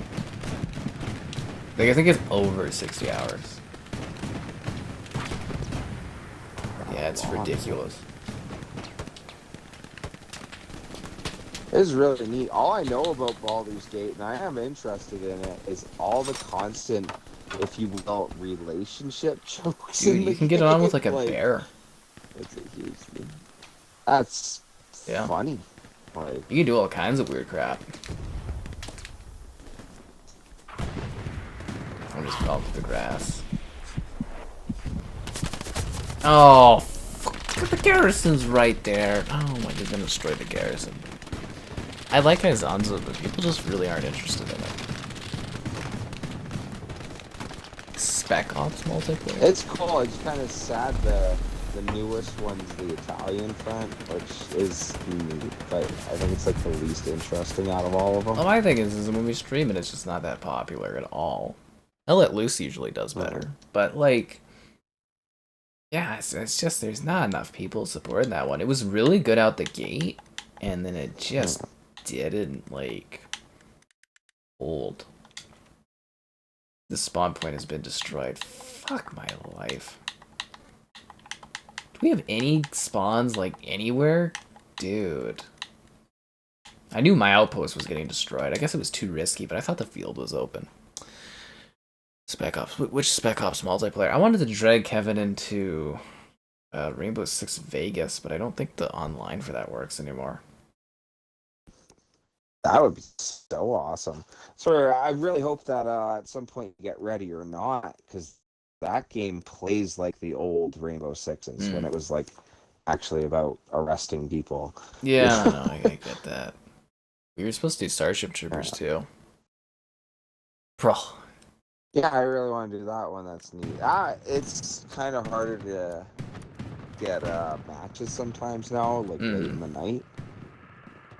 Yeah, you can see where it hasn't really taken off, but I think you'd actually enjoy it. It's fun. I've heard it's neat with the tower defense set up in that. God, we gotta walk so fucking far, man. I'll follow you, Kevin. I'll watch you die from a distance. And then take a different corner. People actually set up spawn points, right? You wouldn't be running. Sorry that so like I got killed point, with the spawn point and he freaking destroyed it. Honestly, you can only do so much. Like I set up a spawn point and the guy immediately shot me and was right there. I was like, God damn it! I had a great fucking outpost spot for us. Like it was right there and it was like on the other side of the bush. We would have had some good cover, but yeah, I didn't see that guy because I had another outpost too that was right behind it and that was well set up. Well, honestly, if we were doing this right, we would have this half track here. We can actually build a garrison beside it, so we can get a garrison going there. And then I would probably switch to support, and we'd find somewhere in the bush 200 meters away to get a garrison down there. And then you could try create like basically, if you can get people to spawn in certain spots, you can basically get them to do like a pincer move. Yeah, the game is just based around the idea of like the flow of players into an area. Yeah, and you got to try create that with the spawn points, which were like, I don't know. I keep talking about console players, but like it could just be the lobbies we're getting. I mean, we've had a few lobbies where there's literally no like progression. The same thing. Like those night maps we were doing earlier, like our team literally was doing nothing. Nothing. Well, and just nobody on defense, and I think that's more the lack of communication. I think one of the worst things they did for me personally on console was taking out that I can't have the command chat on with my party chat, that I can't switch that on and off, because that's my favorite thing. When I'm on Discord and PC, I just hit the B button and I'm talking to all of command chat. I let it go. I'm talking to my Discord chat, you know, like I'm in a party with all my friends while communicating with the squad. Now, I know people always complain when we're playing this that, oh, hey, you're not talking with your squad, so on and so forth, but you're streaming. You don't want someone to get on there and say really dumb things, you know, all the random things that people can do. I get it. We're not really playing this with its full intent, but I bet you any money that if you were listening to the command chat, there's probably not a lot going on. And that's the one thing that bothers me with Squad, is yes, there is too much communication. And that's, like, I love Squad. I always feel like I'm talking it down compared to Hell Let Loose, but I play a lot of squad too, but at times people take it like too serious. Like, drives me nuts when you're sitting there, squad leads like, you have to do this, and it's like, buddy, I'm not obligated to do anything. I'm not under military contract. You're a suggestion guy. You're a suggestion. You're more like guidelines. Oh yeah, honestly, if are more like guidelines. If I think you're doing the right thing, or you seem likable, or yeah, it's kind of smart, maybe I'll take your suggestion. But other than that, you're just a spawn point. If I think you're an idiot, I'm not doing anything, that you suggest. So, but like, and there is like other things with too many callouts where I love where you'll get it a lot on PC where someone will be like, oh, I just took out a garrison here, and it's like, okay. Like, no one really needs to know that. You're more just asking for a pat on the back. Hey, people always love reinforcing. Right. But, so, like, that communication's not necessary. You don't have to call every single thing out. But to tell your teammates, like, you got your Jumbo 76 driving up, and, hey, there's a Panther coming up right behind you. Yeah, that call-out will go a long ways. Helpful info versus just random info. I gave us a good outpost. Hey, we're losing the plane. As long as we don't mess it up, we got a great outpost position. Awesome. Yeah. But it's the little things you do in this. If you get the right garrisons and everything, it helps with the flow of the game. I know you've heard me say this a gazillion times, but I don't know. We killed him by throwing a grenade under that tank or nothing? Oh my god. I got shot behind, I think, so watch your back. Yes, I did too. Yeah, insubordination. That's Kevin, he's a rebel. Rebel scum. Right. What's it? Oh, heck. Total rebel scum. That's my favorite thing about Halo, is it's like the only game I can think of where you can jump on a tank and take it out. Obviously, you're a Spartan ripping the hatch off or whatever, but I love that point that if we all surround the tank in this, we should be able to disarm it. Shoot inside. Throw a grenade in there. Throw a grenade underneath the little thing. Throw a grenade. Yeah, it's something. But no game takes that into account. I remember the old Battlefields, if the vehicle was open top, you could jump on top of it and shoot the guy driving it and that. Kind of gone out of the Battlefield. Did you check out 2042 when it had its big resurgence a month or two back? I have not checked it out. Actually, I was getting one guy like, oh, you gotta play it. They have all the old maps on it, but I was just so disappointed. It was getting higher than launch numbers, like I think a few weeks ago actually. It was really rebalancing, which was funny. I was like, it's the same game. Why are you guys all of a sudden all into this? I'm getting a laugh out of that one. Yeah, it's like with me and Halo, and it's like every night people are like, oh, Halo Infinite. It's just like, I don't care. So disinterested in that title.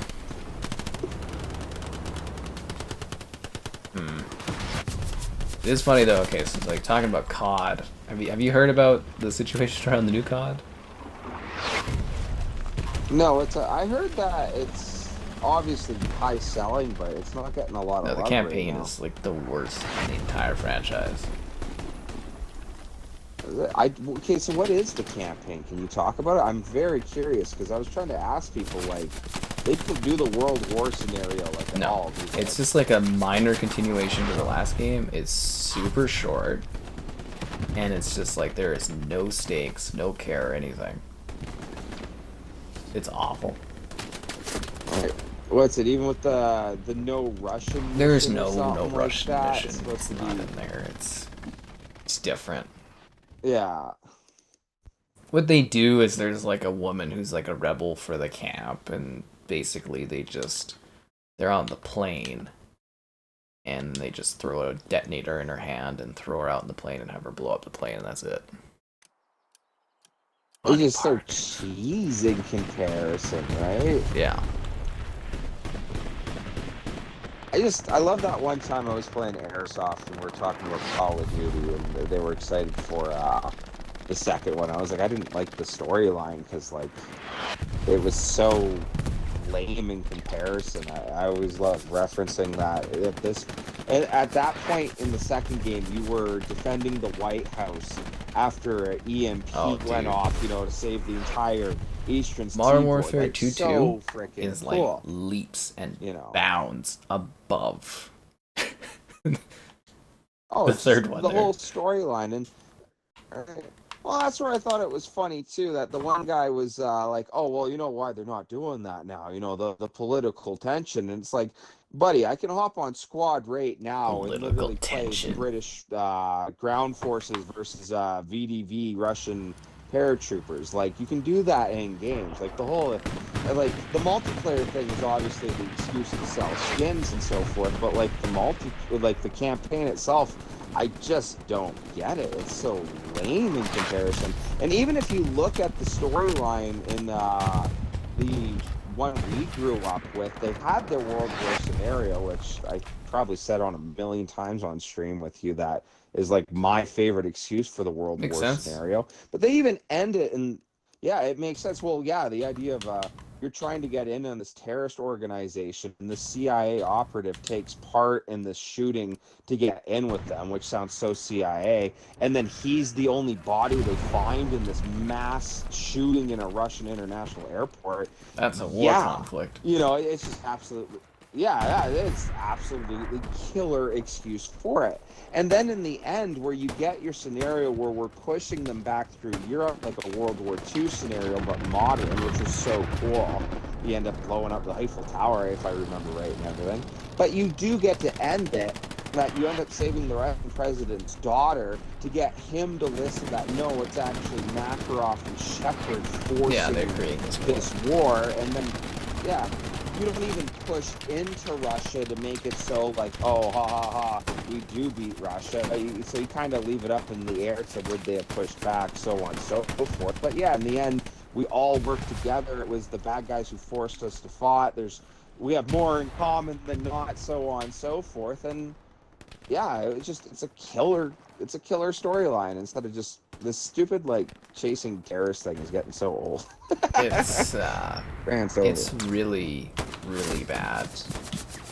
The new one, like, legitimately just terror. Because the other problem too is a lot of the levels are just Warzone maps that they're called open ground missions or something, and they're just awful. Like, just the laziest missions you've ever seen in your life. But like in this story, it's not really Makarov and Shepard, and like, I'm assuming I can spoil it to some degree because the story is terrible. But so the storyline in this one is that like Makarov is trying to frame the terrorists for like bombing using chemical bombs against like the US and stuff, or Russia and that or something. And yeah, that's the angle they're going for. They're like trying to retread it. But like by the end of the game, Shepard is dead. And he's like, all he was trying to do was not get in trouble with Congress.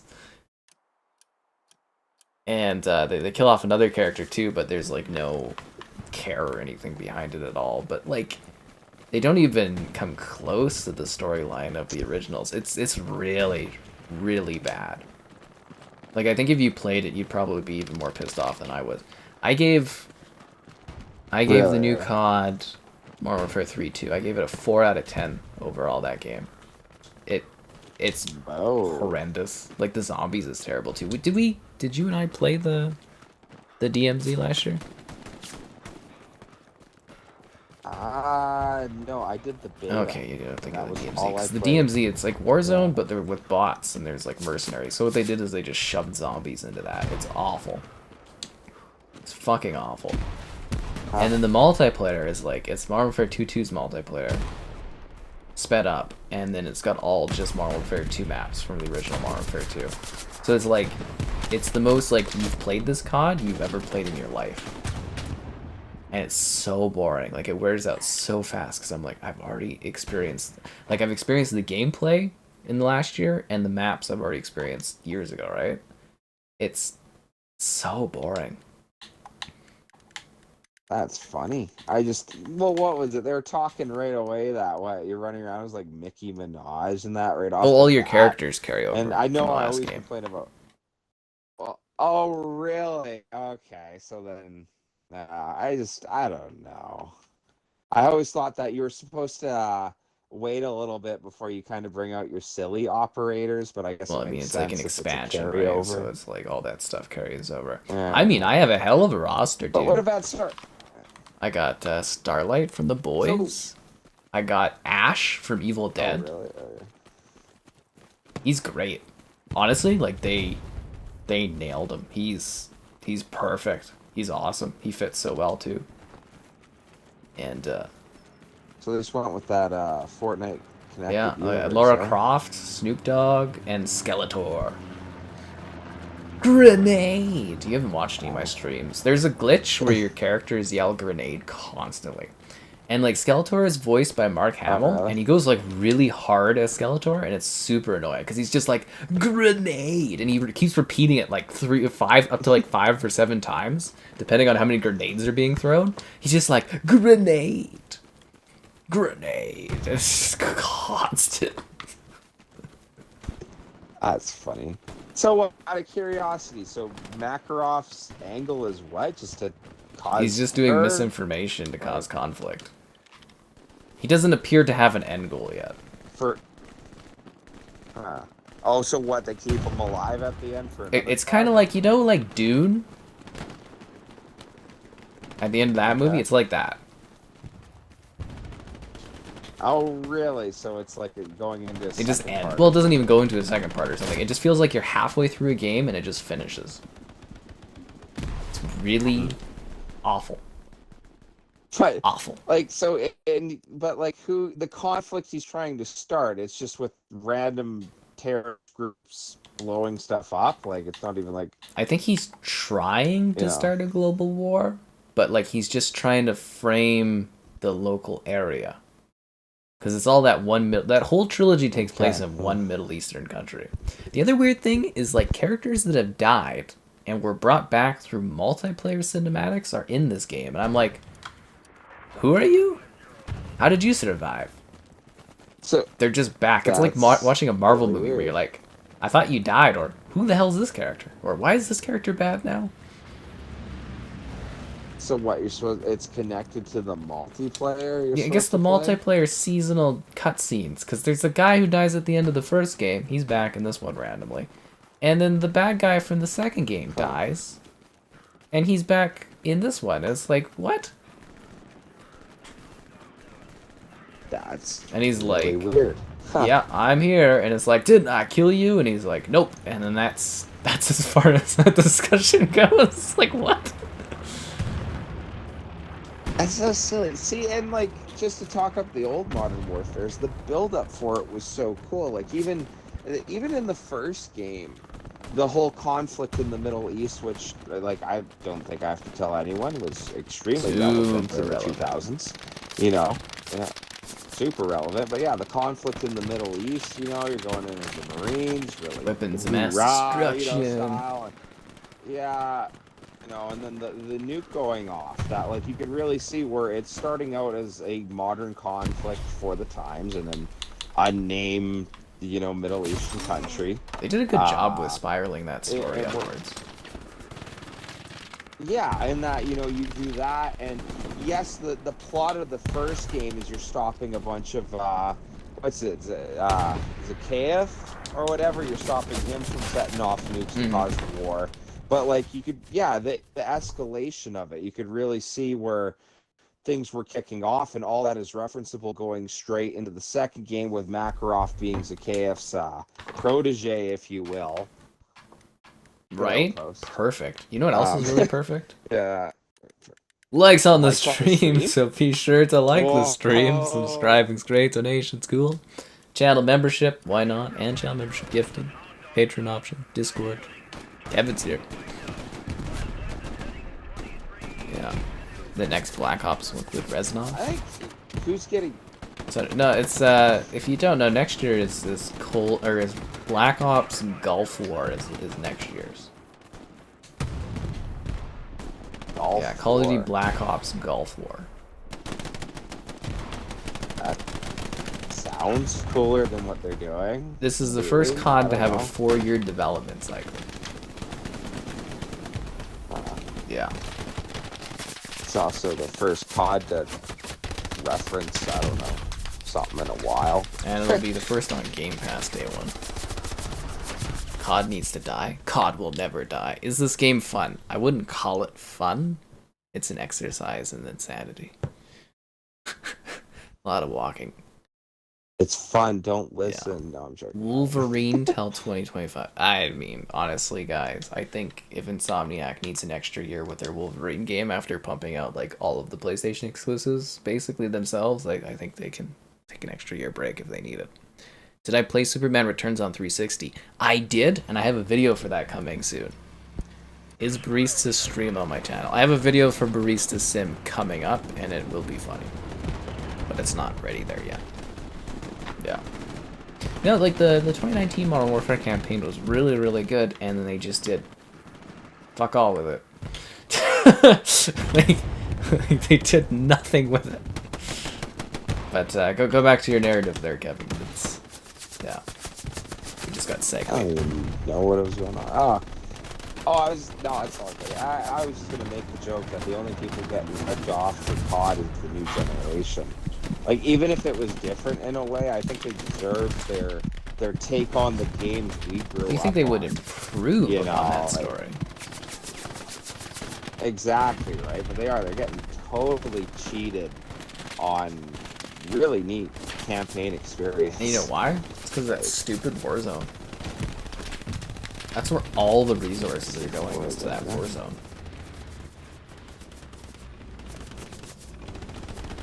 Like, all the campaign missions and stuff are just, like, literally Warzone maps that they've, like, cut out and turned into kind of campaign levels. And that's the other thing, too, is, like, to build the Warzone, you gotta have all these resources. So you gotta make it all kind of themed, and they just keep picking the Middle East as the theme area, and it's ruining Call of Duty. Because like, Zombies now is just, like, in the Warzone. Multiplayer cuts out Warzone maps. They brought back War Mode this year. From World War II. It's really good. Yeah. The only issue is there's only one map. Oh, the same issue.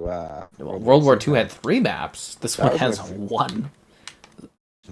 Oh, only 1? Yep. That sucks. See, I was, like, I got a good kick out of that I didn't have a lot of stats on World War II because I was always playing Yeah, War. because the war stats don't count. None of those stats went to your multiplayer. Yeah.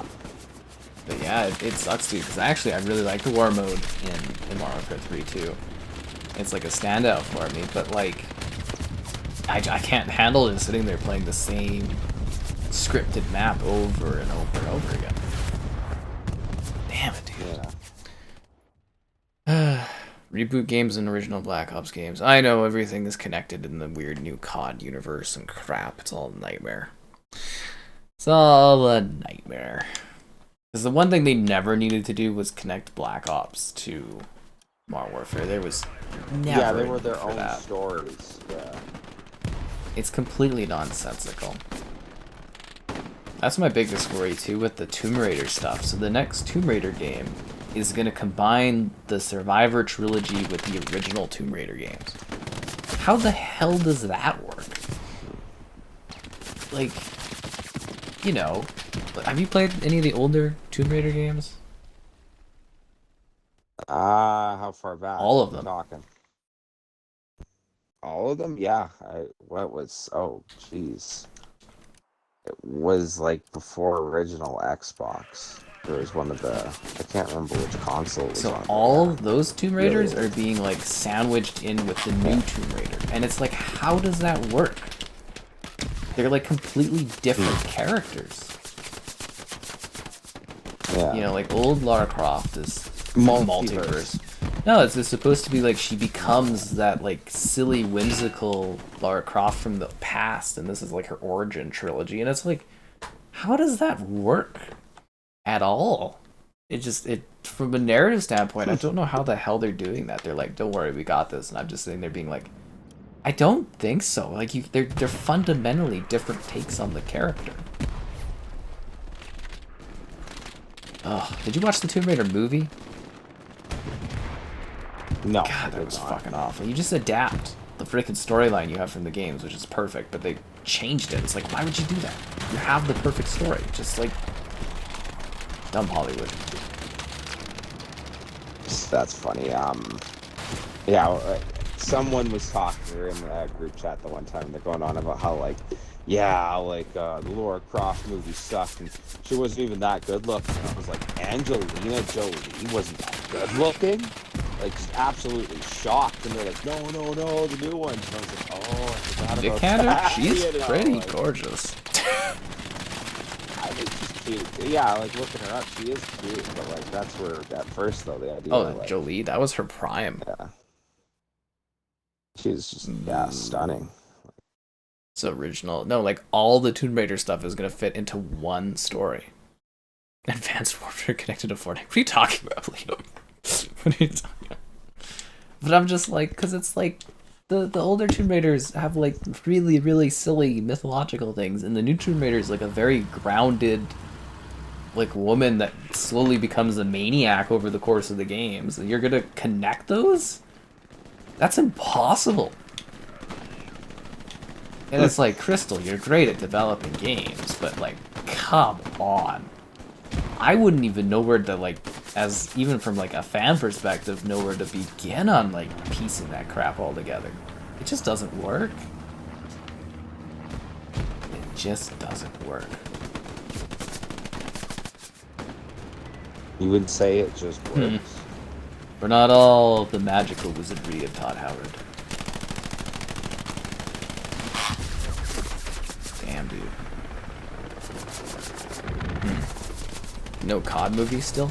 Yeah, well, they sold the licensing to Universal back around Modern Warfare 3 or something, and Universal did nothing with it. I don't know who actually has the rights to the Call of Duty movie at this point, but I feel like they've kind of missed the window. I actually know the franchise is technically more popular than ever, so you could do it at any point.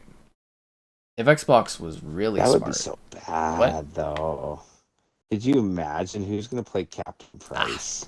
I don't know. Like, it might just look so bad. Some guy with a mustache. Could be really good.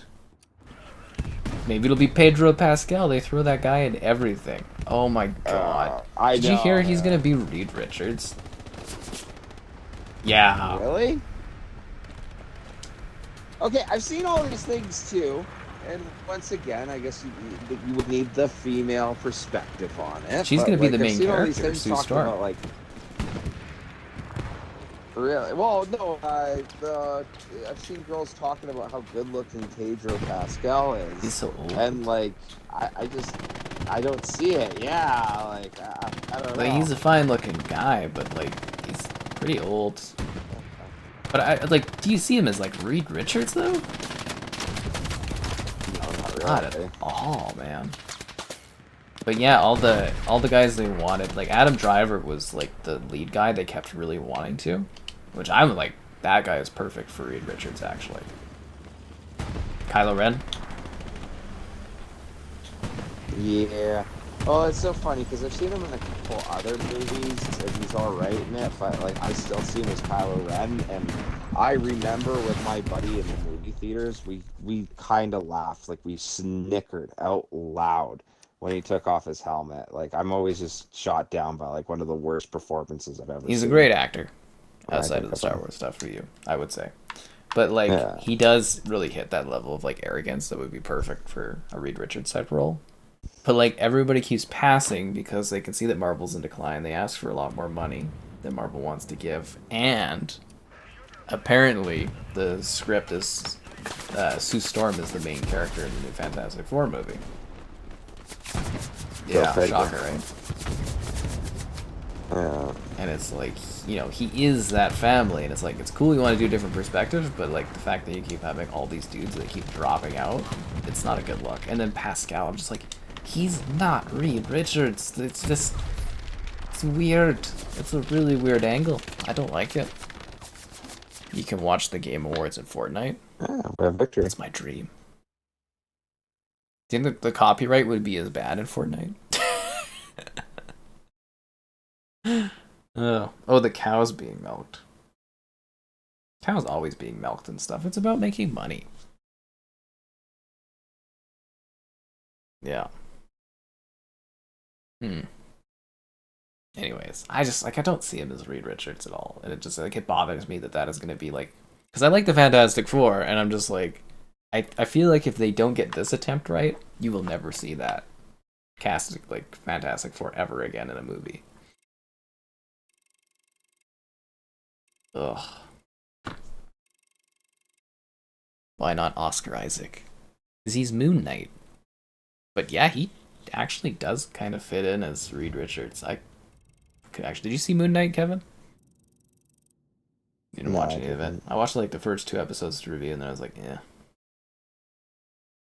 Well, you've seen Oscar Isaac, right? Because he was Poe in the new Star Wars movies.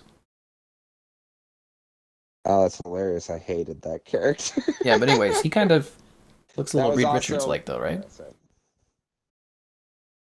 I guess, sure. Sure. I don't know. Well, I guess it depends if you care about the Fantastic Four or not. Yeah, I don't know. Fantastic Four. I picture, you could have anyone, but I picture the black hair with the gray strips on like the sides, like that old, like, yeah, the gray strips sort of thing. Yeah. Like anyone who would fit that would. Pedro Pascal. Yeah, right. The disappointment of us. Huh. Yeah, did you hear The Last of Us Part 2 is getting remastered? Yeah. Like the game? Yeah. Yeah, they're remastering it. It came out like 3 years ago.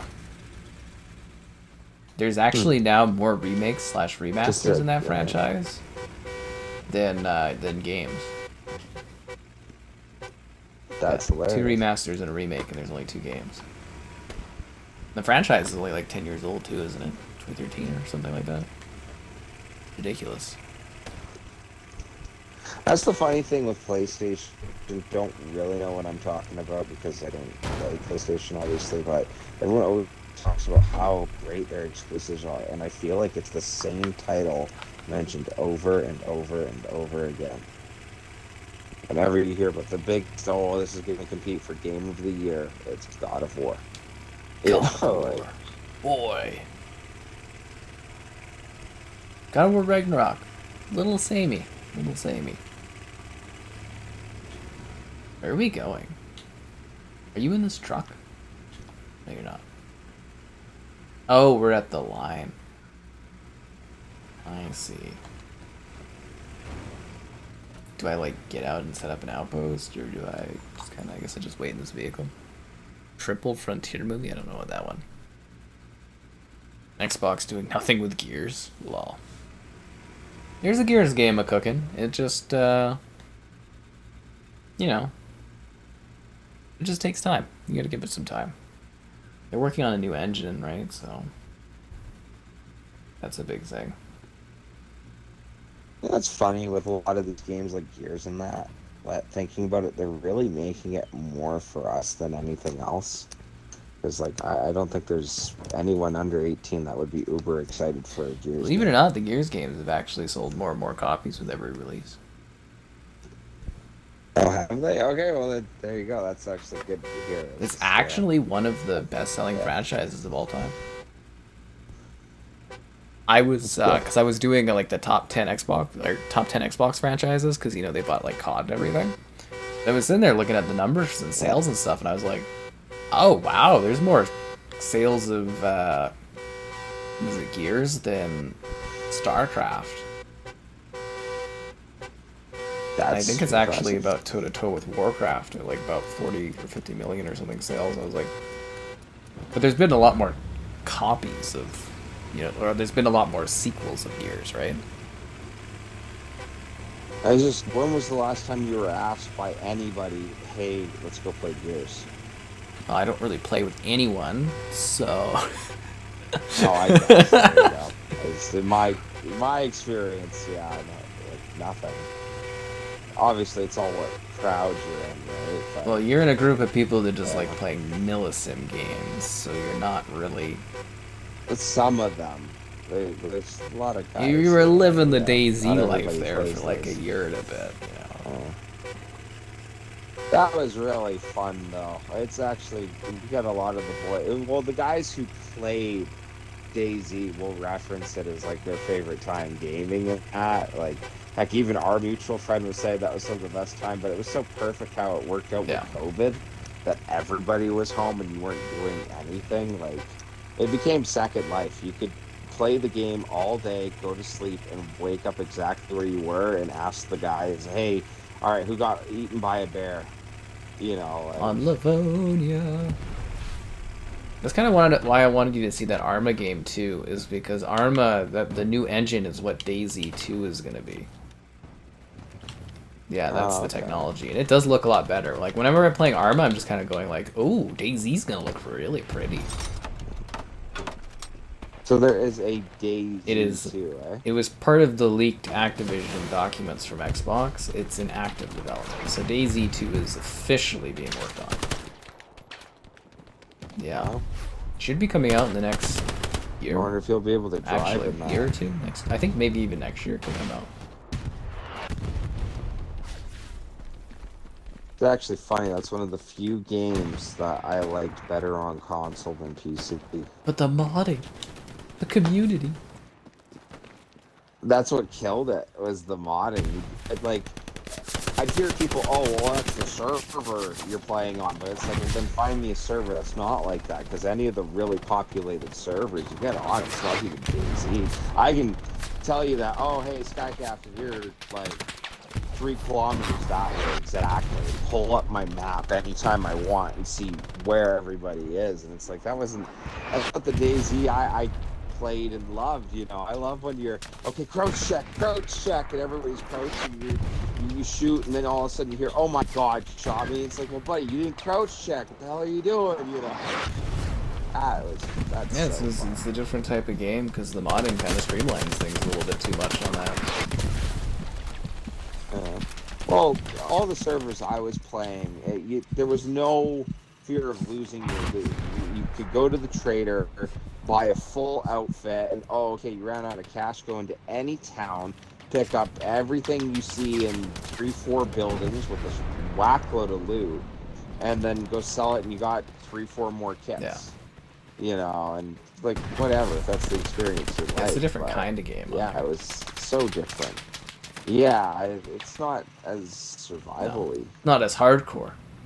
Pretty hardcore millisim. No, yeah, nowhere near as hardcore. But I think for Gears, another thing too, where you're like, nobody tells you to like play Gears. Like, the last one came out in 2019, right? So it's been 4 years. Gears 4 and 5, nobody had talked about it, like, at all that I knew.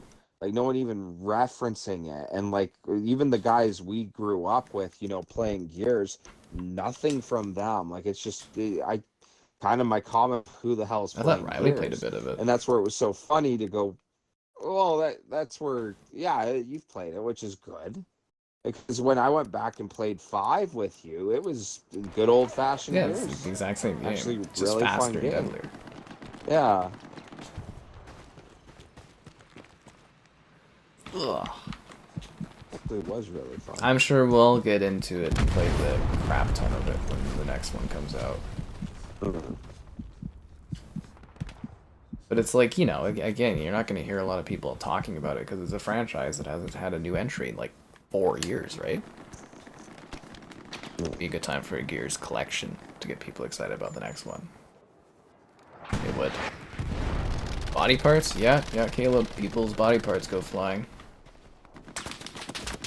It is actually a pretty gruesome game, honestly. Yeah.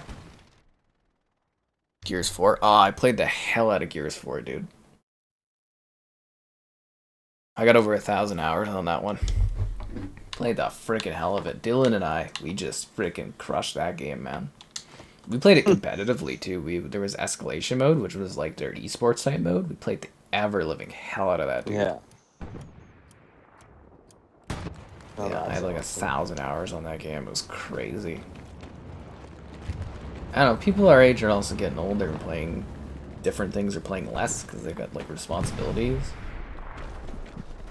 Because I used to play with, we had like everyone I knew played Gears actually. We had Justin, which I haven't talked to in, I don't know, probably like 8 or so years. I don't even know what that kid does anymore. We always played Gears, and then there was Riley we played Gears with. I think we did Gears 4 a bit with him and Dylan, and Mike used to be in there too, but I haven't talked to Mike in a couple years now, and I'm trying to think who else we used to play with. Did my game crash? Is your game frozen? No. I think my game's frozen. Are you okay? You're in. Yeah, you're just running. I'm just running straight. Okay, so do I have to? It's just like a frozen picture. Do I just like restart it? Yeah, I would just restart it personally. That's actually kind of the funny thing when I think about gaming for our age, is I think, yeah, obviously responsibility plays a big part. You know, if you're at work, how much time do you have to play? Only a couple hours. But I find the couple people that I know that really don't play too much is because they're not finding things that interest them. That, like, when you get someone who they find a game they really like, all of a sudden you'll see them playing again. You know. But it's like, we have more games than we ever dreamed of having back when we were younger. It's like, if you can't find something to play, you're just not looking? Like, not looking, but I don't know. There's more games to play than ever, but like, it doesn't mean that every game's one you like. There's a lot of games that have come out that I just have absolutely zero interest in. They don't appeal. Yeah, there's like thousands of games that release now. What was it last year? 50% of all games that existed came out last year? Sure. Heck, I would look at Game Pass right now and tell you all the games I'm not even remotely interested Well, that's because the Game Pass isn't having enough. Can I get, like, an invite, I guess? I can't seemingly join you. I could try. Play. It's telling me to play the game, but I'm in the game. Invite, add to friend. Ooh, invites. I got invite to my party. They changed. Yeah, they changed the invite system. It's stupid now. You can like ask people to play with them. You know what the issue is? I bet it thinks that I'm in the game with you. Remember that being a thing. Let me. Okay, so what I have to do is I'll find a match, then I'll cancel, and then I'll be able to join. Okay, I'll just back. Yeah, Kevin Series S. Another win for the Series S. Yeah. That always killed me when we were playing, like, was it 2042? Yeah, I didn't crash. I crashed like once or something like that. The game was like unplayable. It was literally unplayable. I had like 12 crashes and 11 soft crashes in one night. Is your game full? Is that why I can't join? No. Invite to my game. Can you invite me now or no? Just be another wonder of consoles. Yes, no, I cannot. We just gotta find another match. I can join or play with you. Play without joining? Like, what is play without that looks like a cool game. I want to play that, but not play with it. Right? Like, wouldn't I just load up the game at that point? Play without joining. My favorite is the ask this player to join. Or to join them. It's like, what? Like, who's sitting there being like, oh, Kevin wants to join. Let me think about this first. What the fuck? Right? Isn't that kind of implied with just sending an invite? You know? So I don't know. stupid. It seems so timid. It's like they don't want you to play with your friends. This is what it feels like. It feels like Xbox is like actively being like, I don't want you playing with others. Play by yourself.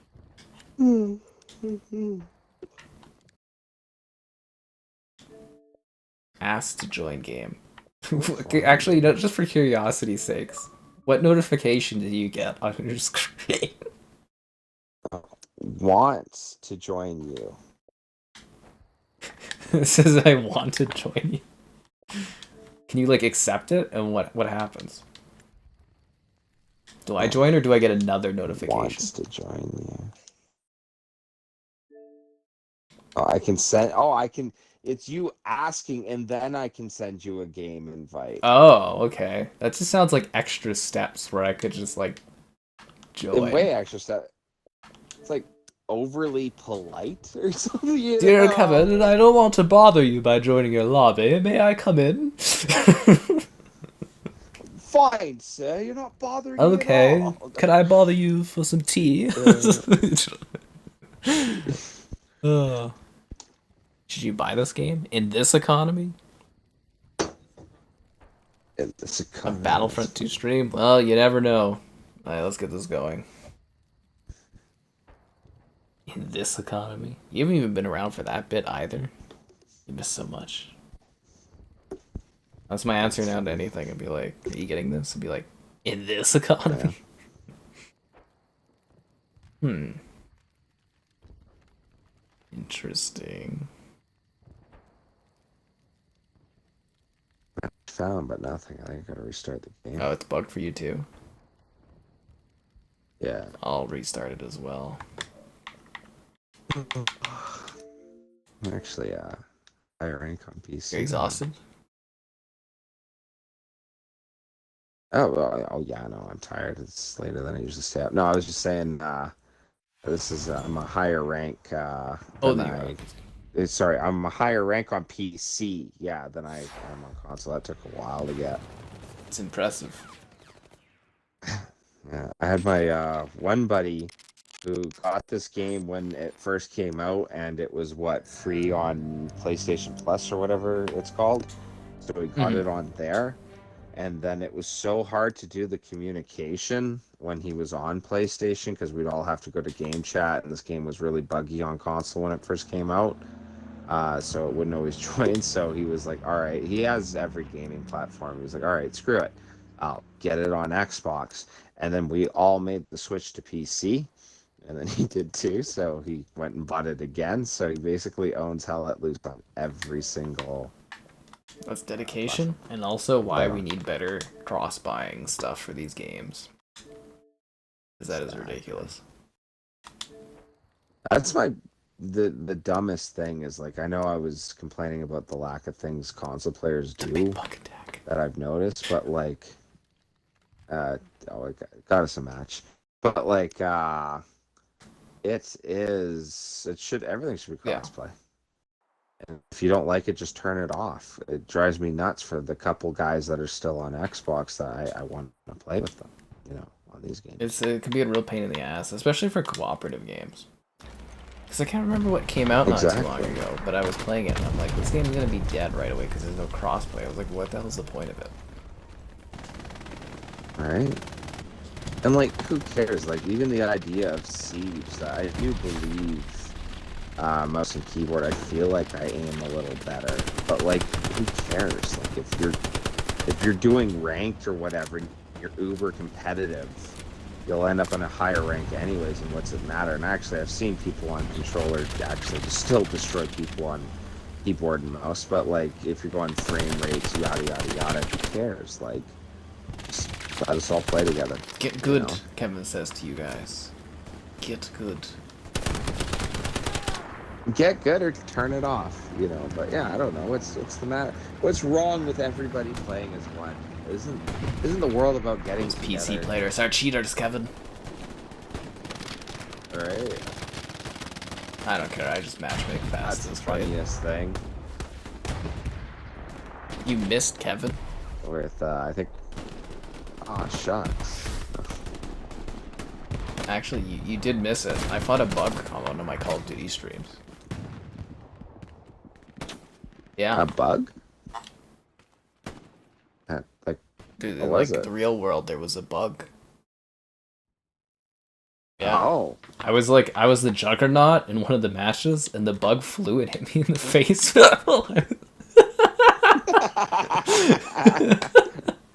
It was like an hour and a half or like a 2-hour thing of the bug like buzzing around in the lights, and eventually I went and killed it because it kept hitting me. I'd be sitting there playing, and then the bug would just like smack me in the face. Be like, what the fuck? Yeah, it was actually really funny. That's funny. I think one of the better moments was when we're choking or something like that on stream. Yeah, you pointed out nobody commented. Yeah, it was like nobody even noticed. The entire audience, was watching you choke out and like, oh, yeah, okay. Just choking to death. Actually, I might even find the clip for you because we have it clipped. It's like a 12-second thing with this bug. Just like I'm just playing and all of a sudden this bug just like hits me in the face. I was like, the hell is that? I'd love to see that. It kind of makes you wonder, like, could you have a heart attack and die on stream, and would people say something, or would they just be like, oh, huh, and then go yeah, probably. Be like, hey, this guy hasn't talked about it in a while, eh? I mean, you could, theoretically, you could, like, die.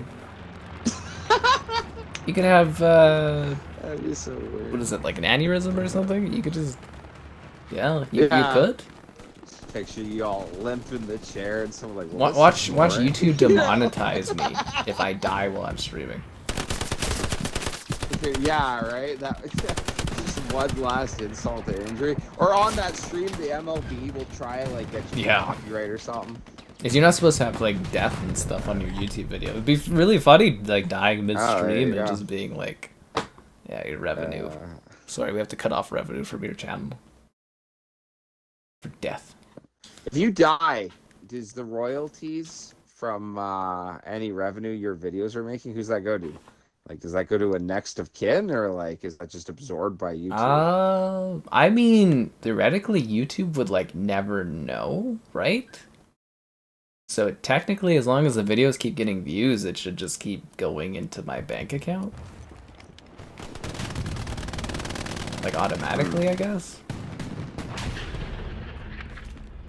I wonder if that will be brought up more as time goes on and the generation of YouTubers start, getting old. Remember, you don't have like a lot of digital rights either, but I mean that would happen, wouldn't it? Just be like money that just go into the bank account, and then whoever was like considered next to kin or whoever was considered like ownership of it would just have access to those accounts. Yeah. But I doubt anyone in my family could like pick up what I do and kind of carry it forward or anything. Would you be proud? Like your sister like passed? Yeah, I mean it'd be nice, but I doubt it's gonna happen. Wouldn't that be sad to have like a family member take your channel and just completely run it into the dirt? Oh, I'm sure it can happen. I mean, it's not like my channel is like some kind of like superstar high tier, like hundreds of millions of subscribers or anything, but it's something to shame, yeah. It's not like it's a dynasty account. I mean, I wouldn't be alive anyways. Yeah, but like, what if you're judged in the afterlife by how good your YouTube? By how much money you have? Just like the Egyptians? Yeah, by how much money you have. Yeah, that was hilarious. I love that bit. That's like one of my favorite joke things. What if it does matter?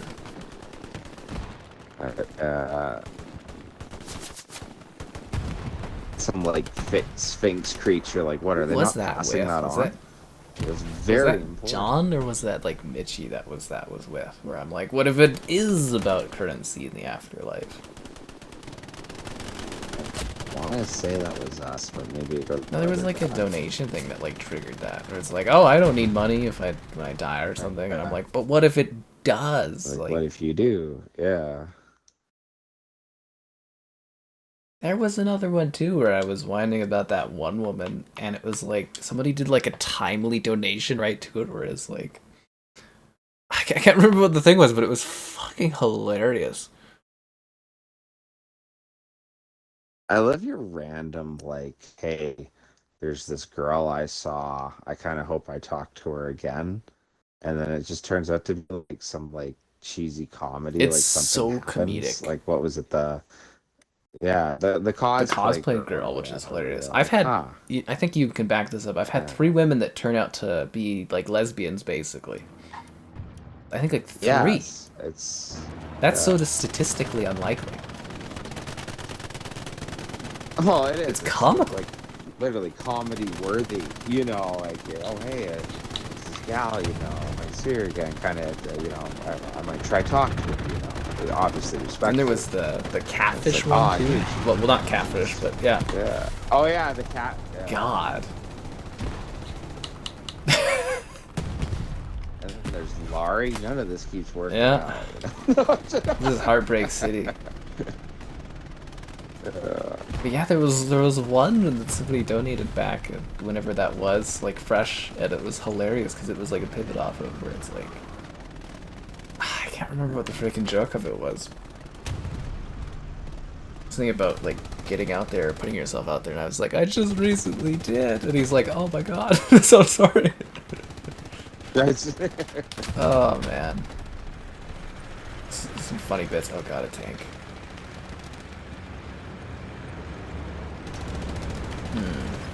Oh, that's our team tank. Well, where the hell are the bad guys at? What's that controller? I'm in an artillery strike. I'll get a house before 2025. I gotta get some sponsorships.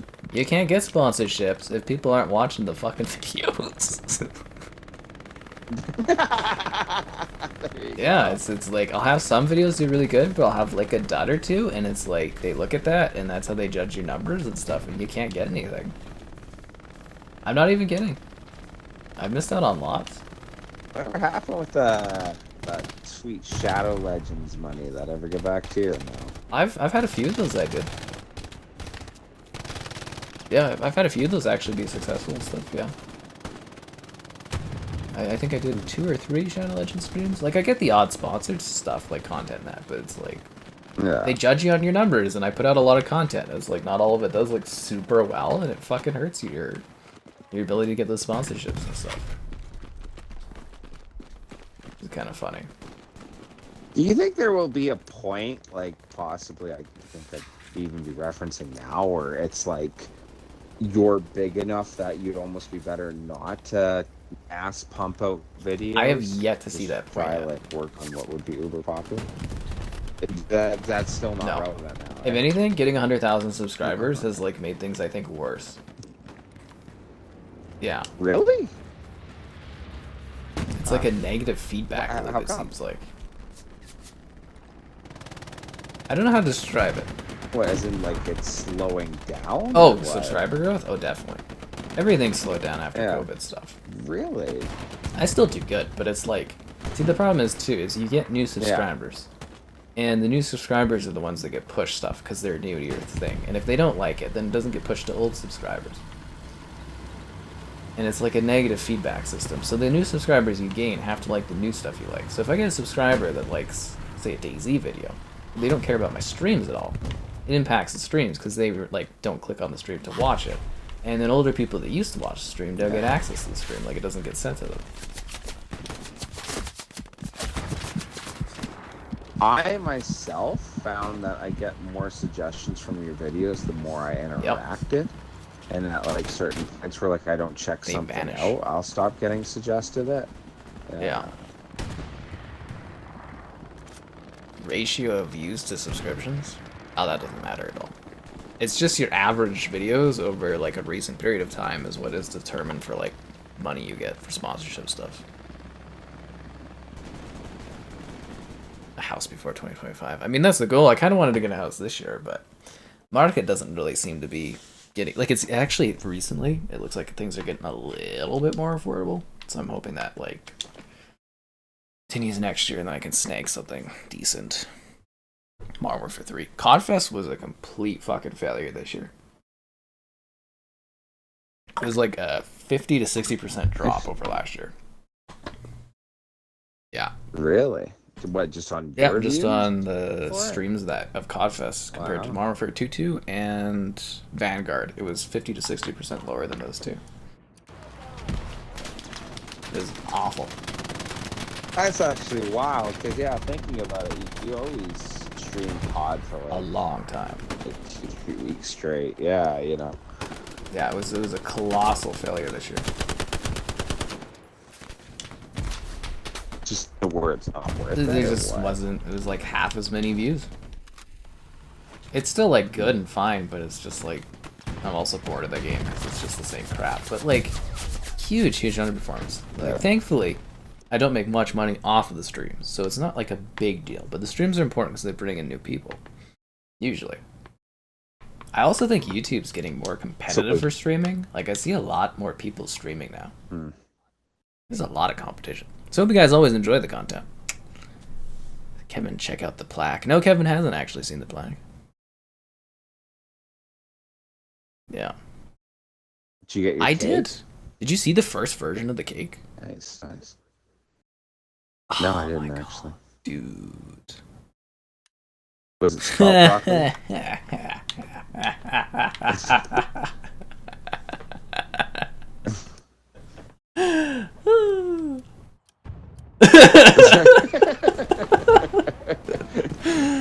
Oh, Kevin. You know, they're not a bakery. Oh, really? Okay. Let me find this for you. I'll send it to you on Discord. Yeah.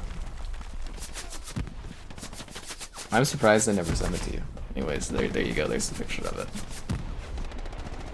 The game being mid. Well, people hated Vanguard, and I still was getting numbers similar to Modern Warfare 2 too. Yeah. So was Vanguard more Yes. successful? About 50% more successful than Modern Warfare 3 too. But it was also during COVID, right? Yeah. Anyways, let me know when you see that bad boy, Kevin.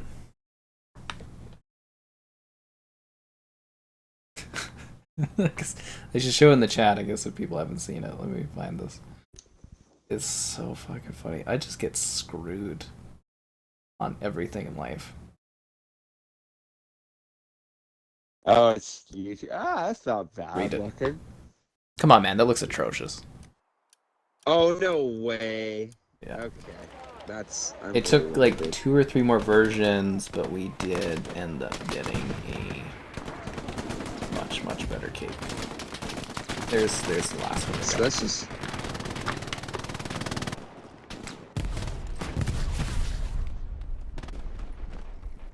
Subservers.